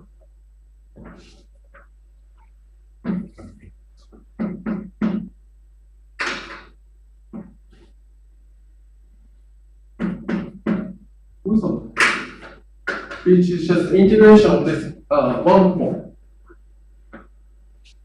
So WK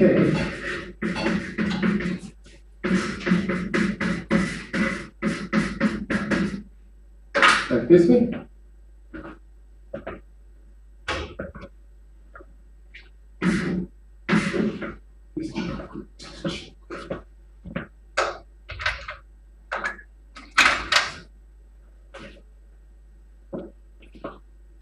So this is for Wilson. You just integrate out along this one form, along this loop inside a manifold as three-dimensional manifold, and then you just exponentiate. This is called Wilson loop in physics. And then you can consider something called operation function Wilson loop.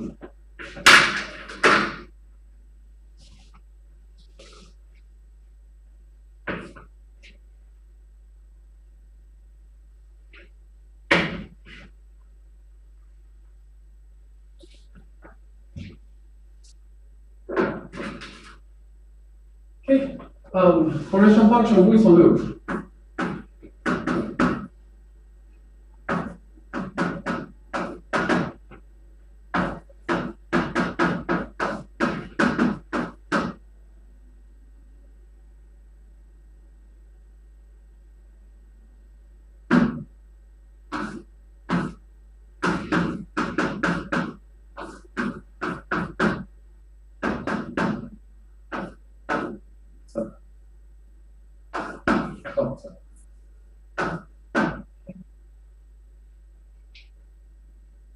And this can be understood as follows. So exponential of dx1 mu and mu x1, and then x2 mu and k2. And we already know this guy. So the correlation function here is just given by like this way. And this is equal to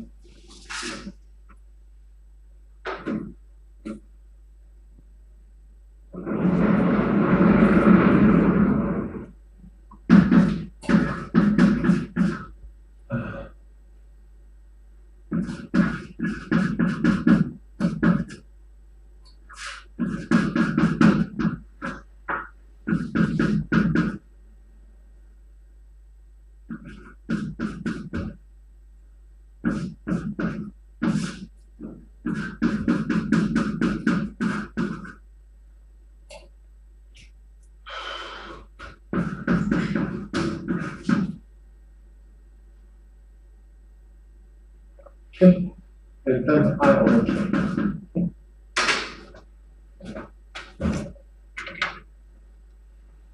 Wonderful. And then this is already what we always encounter. This integral is what we already encountered previously. So what's this? Do you remember?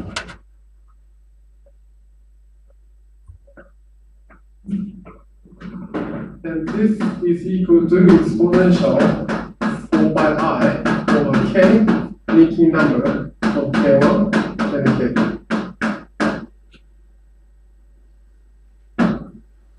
Okay. So in general, performing this infinite dimensional integral, so path integral is very difficult. It's very difficult to obtain. But in this example of Chern-Simons theorem, we can perform this infinite dimensional integral by just solving the green function. This Gaussian integral will tell you that this correlation function can be obtained as a green function over just first order differential equation, and you get that this quantity, this 2-point function. And in fact,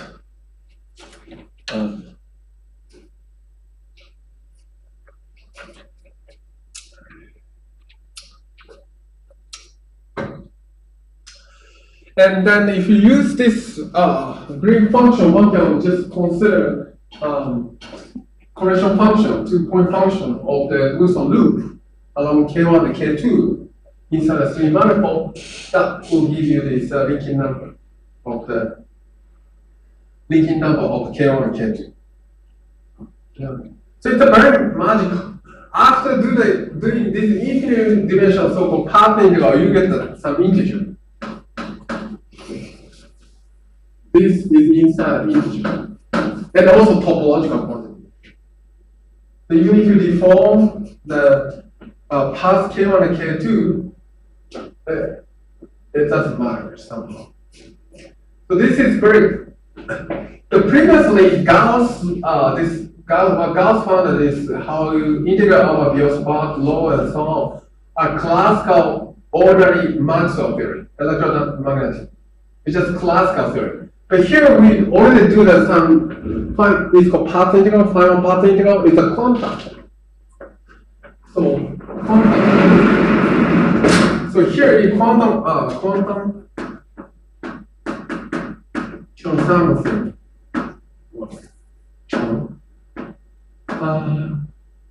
Oh my goodness. Okay. Anyway, right. Let's do that. And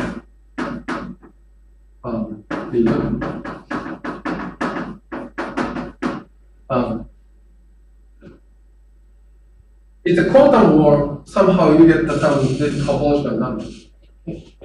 It's this one is done by Poirier in 1987, I forgot. And then there's a famous 1988 so-called Witten. So this is called abelian Chern-Simons theory. It's like a Maxwell theory is a line bundle, correspond line bundle, theory line bundle. So Yang-Mills theory corresponds to non-abelian, like a vector bundle. They correspond. But Witten in 1988 considered non-abelian Chern-Simons theory. So he considered that the action is a scale over 4 pi ADA plus 2/3 A wedge A. Like this one. So this is he considers such a non-abelian Chern-Simons theory. And exactly considers the same Wilson loop expectation value. And from there, one can obtain so-called generalization of geometry invariant.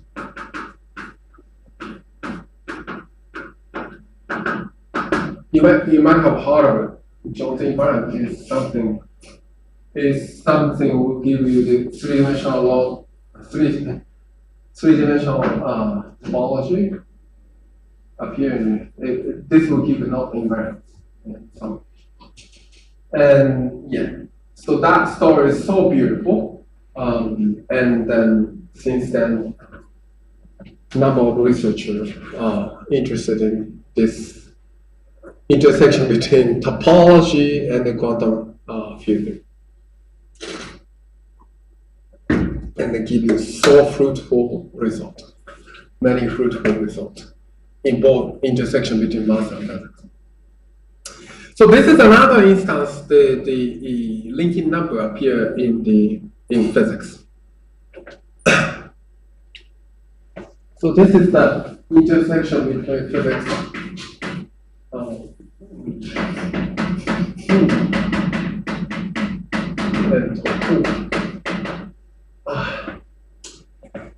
sorry, I cannot prove this one.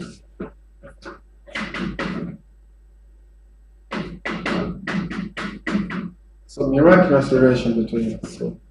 So this abelian Chern-Simons theory will give you, or Chern-Simons theory give you the intersection between Uli and topology. Any question at this moment?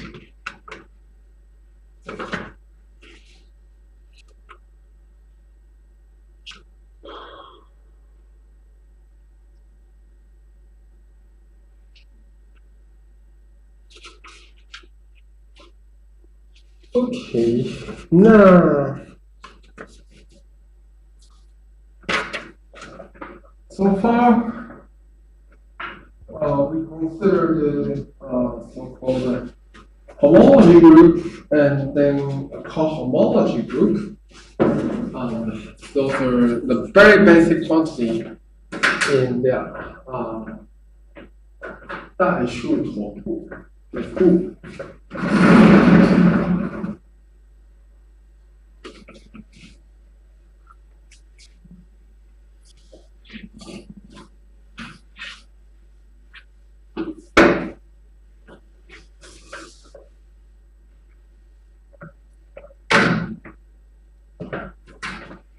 Okay.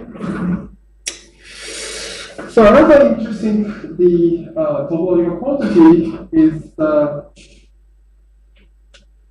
fundamental group.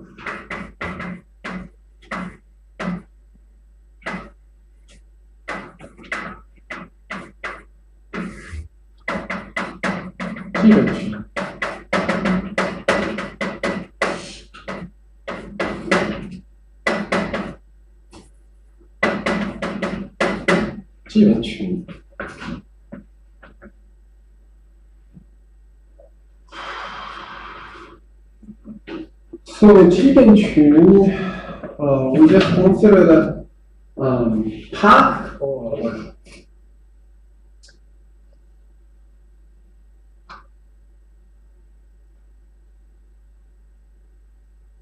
So consider a loop based at x0 and up to model. Okay, let's suppose that this will give you a group structure. So suppose you consider loop. So the point x is here. Loop like this. You can consider segment to the n manifold n gamma 0 for this gamma 0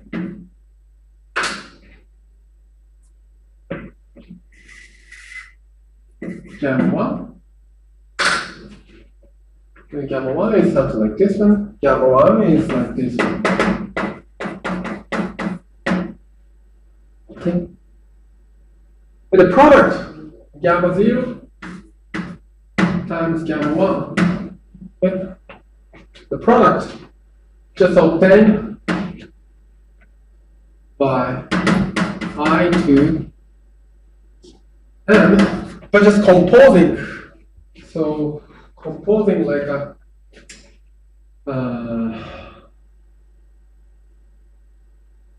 from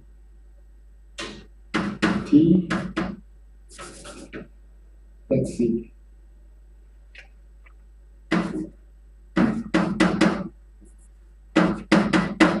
When T is equal to 1/2, then gamma 1 to T plus 1/2 when T is like this.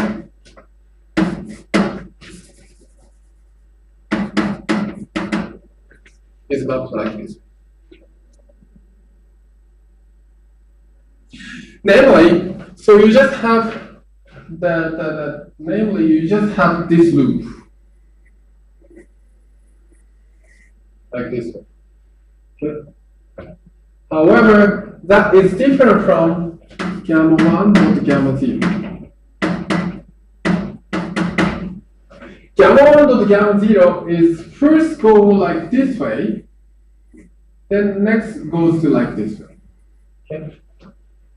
That loop is different from the other multiplication. So that usually this is not equal. So product structure structure is just composing two loops. For instance, gamma 0 and gamma 1 is something like a after homotopy, so you can just consider.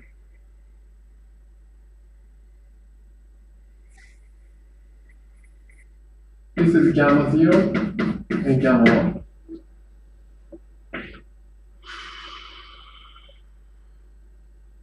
My notation is opposite somehow. Sorry. I think it's better to follow the notation of my lecture note. Otherwise, it's going to be confusing. Let me check.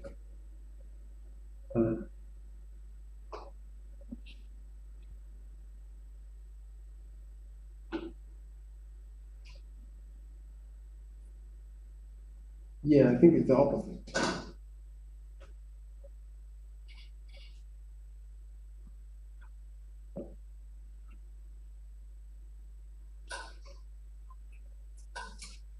Sorry, it's opposite. I think that. So this is opposite.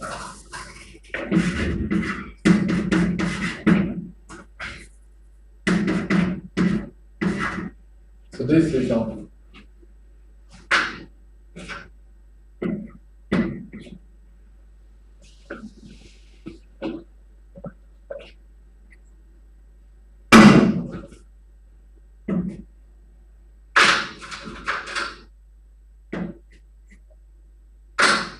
Like this way. On the other hand,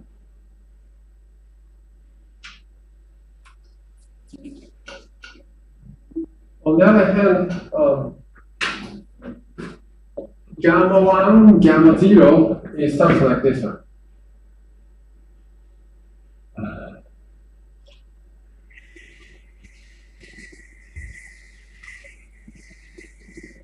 Like this.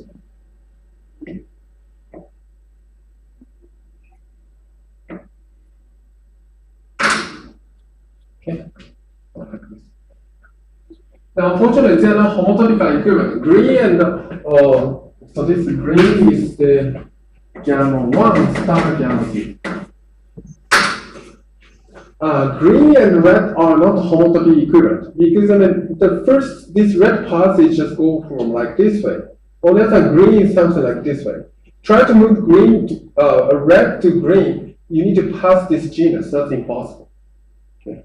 So therefore, usually the product is not the commutative.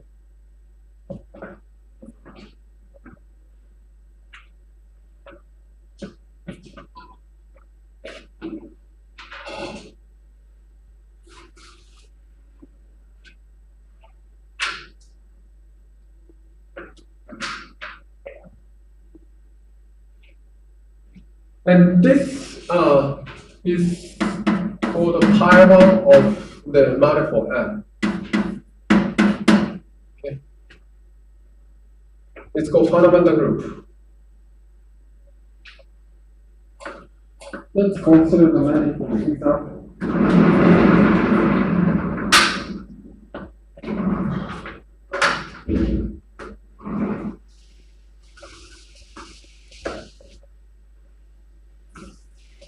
Oops, I think it's better to just skip.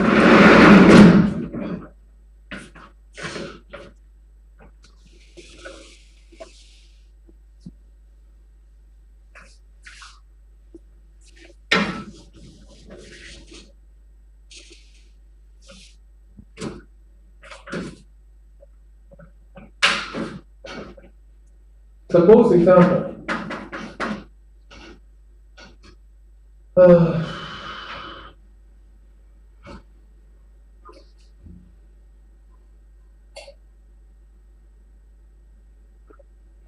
The torque S1. Let's consider S1. Pi 1 of S1. Okay. How do you consider pi 1 of S1? So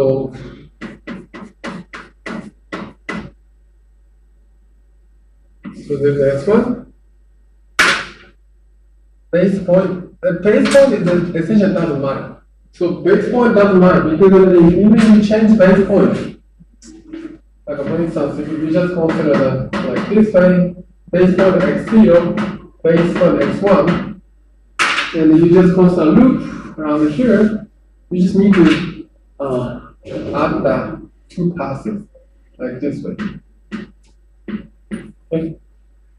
So always pi1 and x0 is isomorphic to pi1 and x1. With the base point, doesn't matter. So often I just suppress like this way. X0, the base point I will suppress like this way.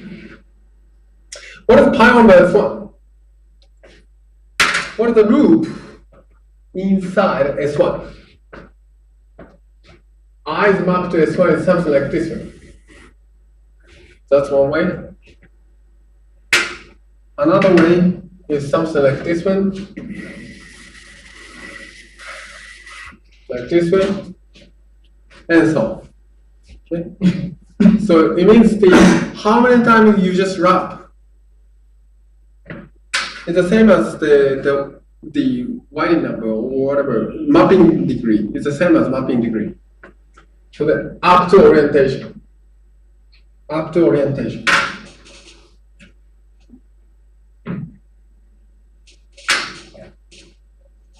Can be opposite. So therefore, this is isomorphic to Z. Okay. It's a mapping degree of S1 to S1. Example.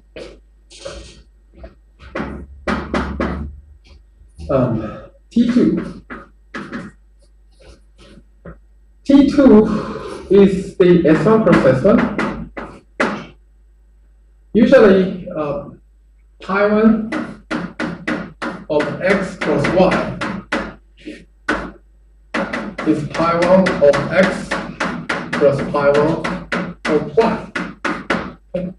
Usually, product space is just a fundamental group become product. Okay. Therefore, pi1 of T2 is pi1 of S1 plus pi1 of S1, which is C cross C. As a group. But that's natural because if you look at the fundamental group of torus,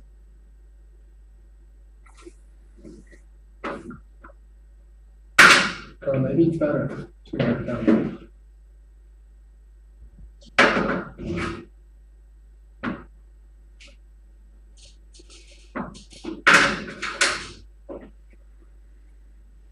You have a S cycle.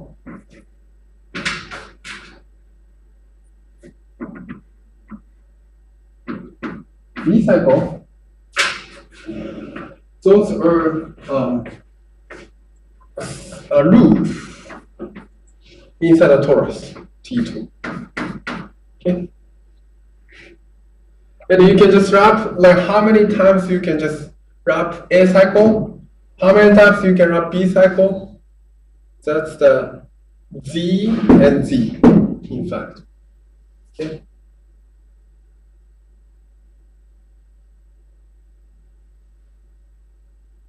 And in particular, so if you just consider torus,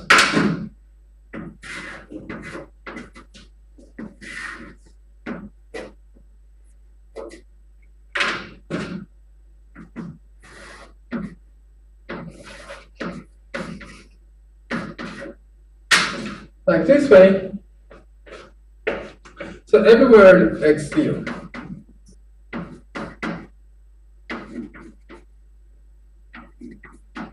Okay.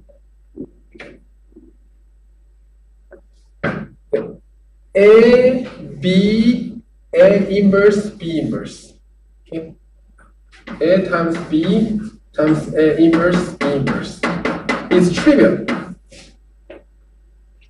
Okay. A inverse B inverse is shrinkable, right? Shrinks, it becomes like a homotopy to the trivial number. You can just move like this way, move like this way, literal homotopy to the point. Homotopy the point. Therefore, it's trivial. Therefore, if you multiply this AB times BA from BA, so this means commutative, literally commutative. In fact, this group is commutative, C cross C.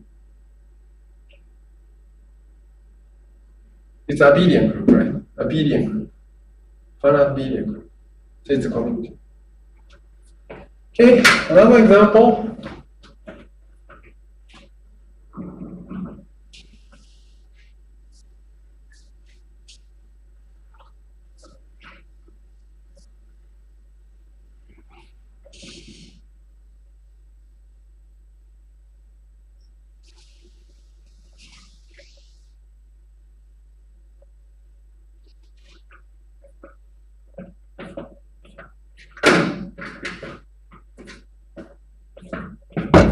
Another example, say, pi 1 of sigma genus 2. So genus is Krieger are the Riemann 曲面. So, okay, so then,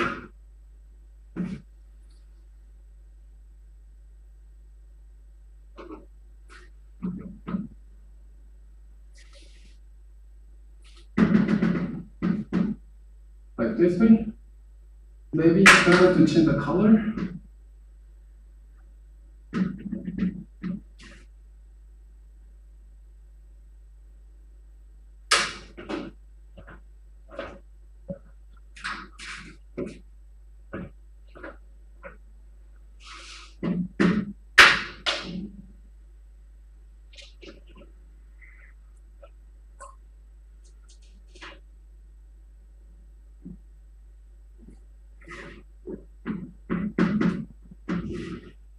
Okay, like this.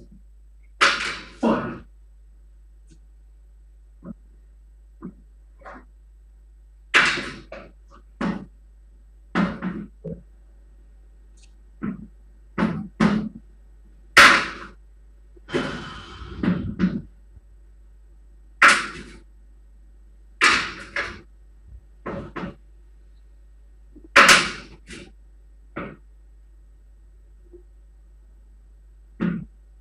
I don't remember the detail.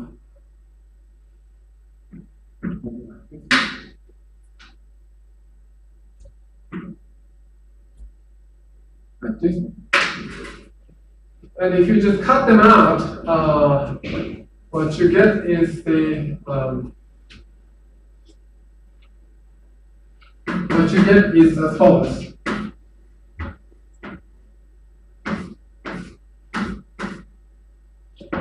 A, B, inverse, B inverse, C, D, C inverse, D inverse. Okay. Like this. If you cut along these paths, so I did it for in the first class actually. That's what I did for first class. But I mean, so it becomes something like something like this way.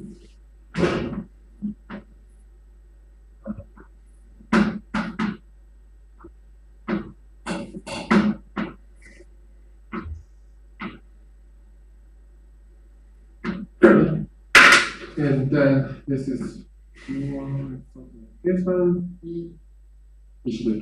And then orange one becomes like this way, and then this becomes purple, this is purple, and this becomes red, then red,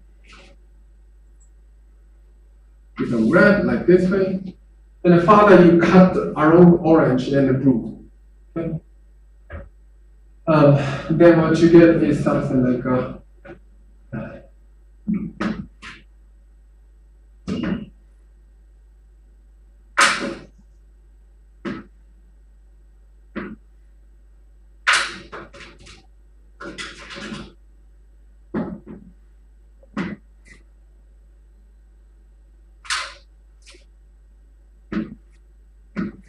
this.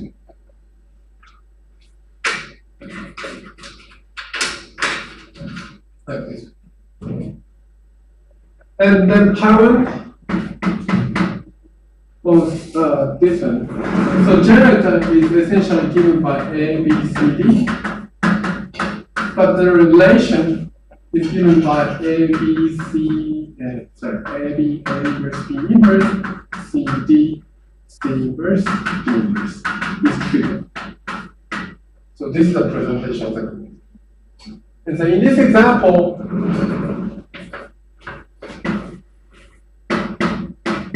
so AB is something like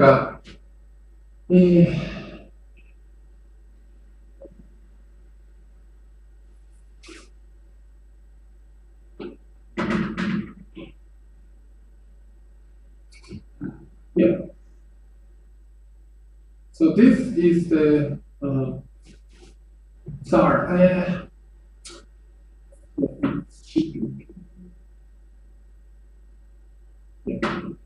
something like a curve like this way. So let me write down the yellow. Is A times B. Okay. On the other hand, B times A is something like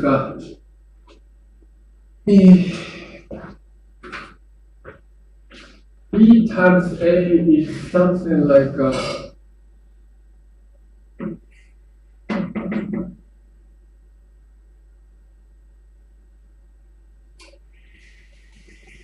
it's the same. It's not same actually. So you start with, so this yellow one, you start with here, x naught, and they just go like this way, like this way. On the other hand, for the green, you first go like this way,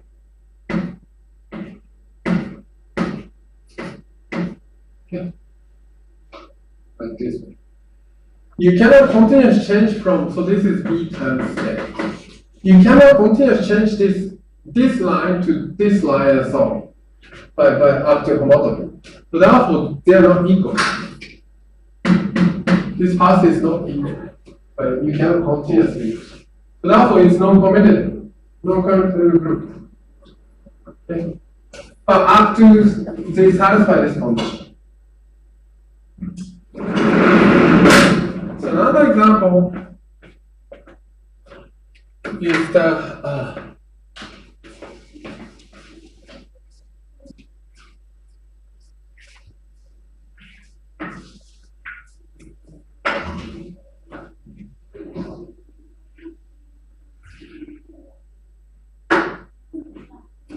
so another example is the say let's R2 and get rid of 2 points. So there's 2 points to get rid of. So therefore, you have the two generators. One is this one, the other is this one.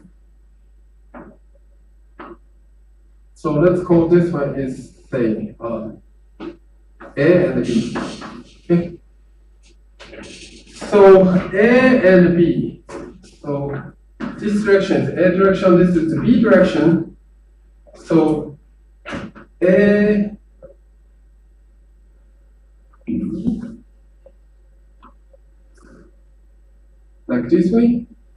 So you just go A, this is A, and this is A times B. On the other hand, here you have, you just go B and A. This is B, and then you have A. So this is B times A. Okay. And then A times B is different from B times A.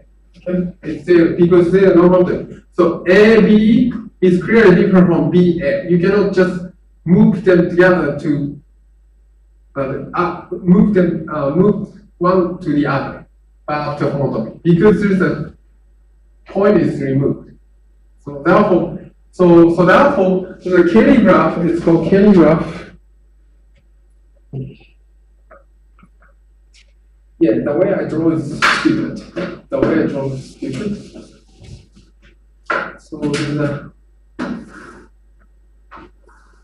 So this is A and then B. So this is A times B. So A times B and then B times A. So this is B and then B times A, like this one. And then you can go further. So if you do the this A times B squared or A times B times A, like this. So in this case, so all the paths do not cross each other. So so it just becomes like a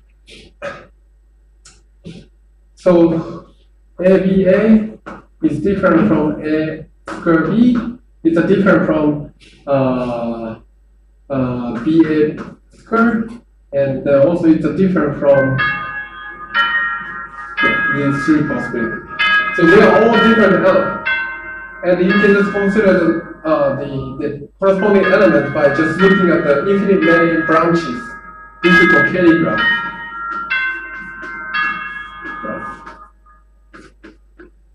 Of course, this is the A inverse and so on.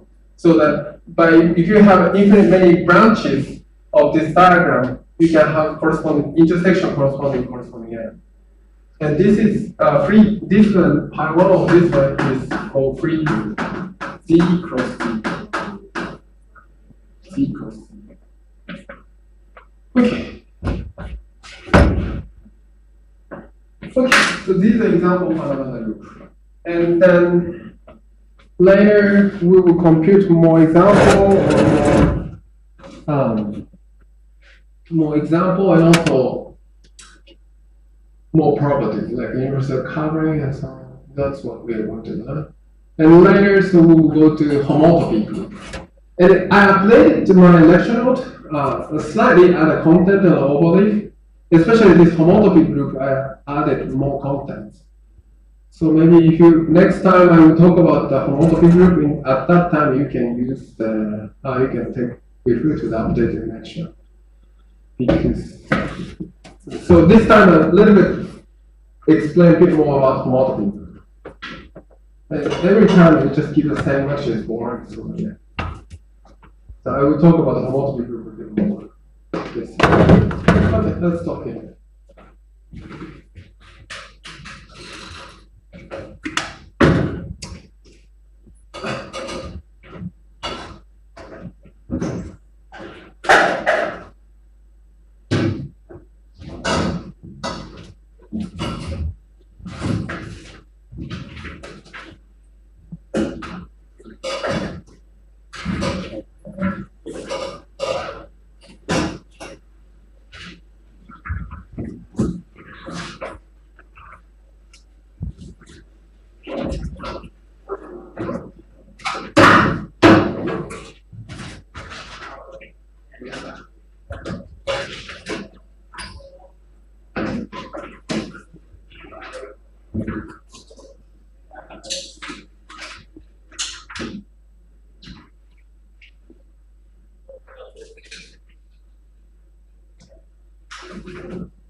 Gaussian tissue.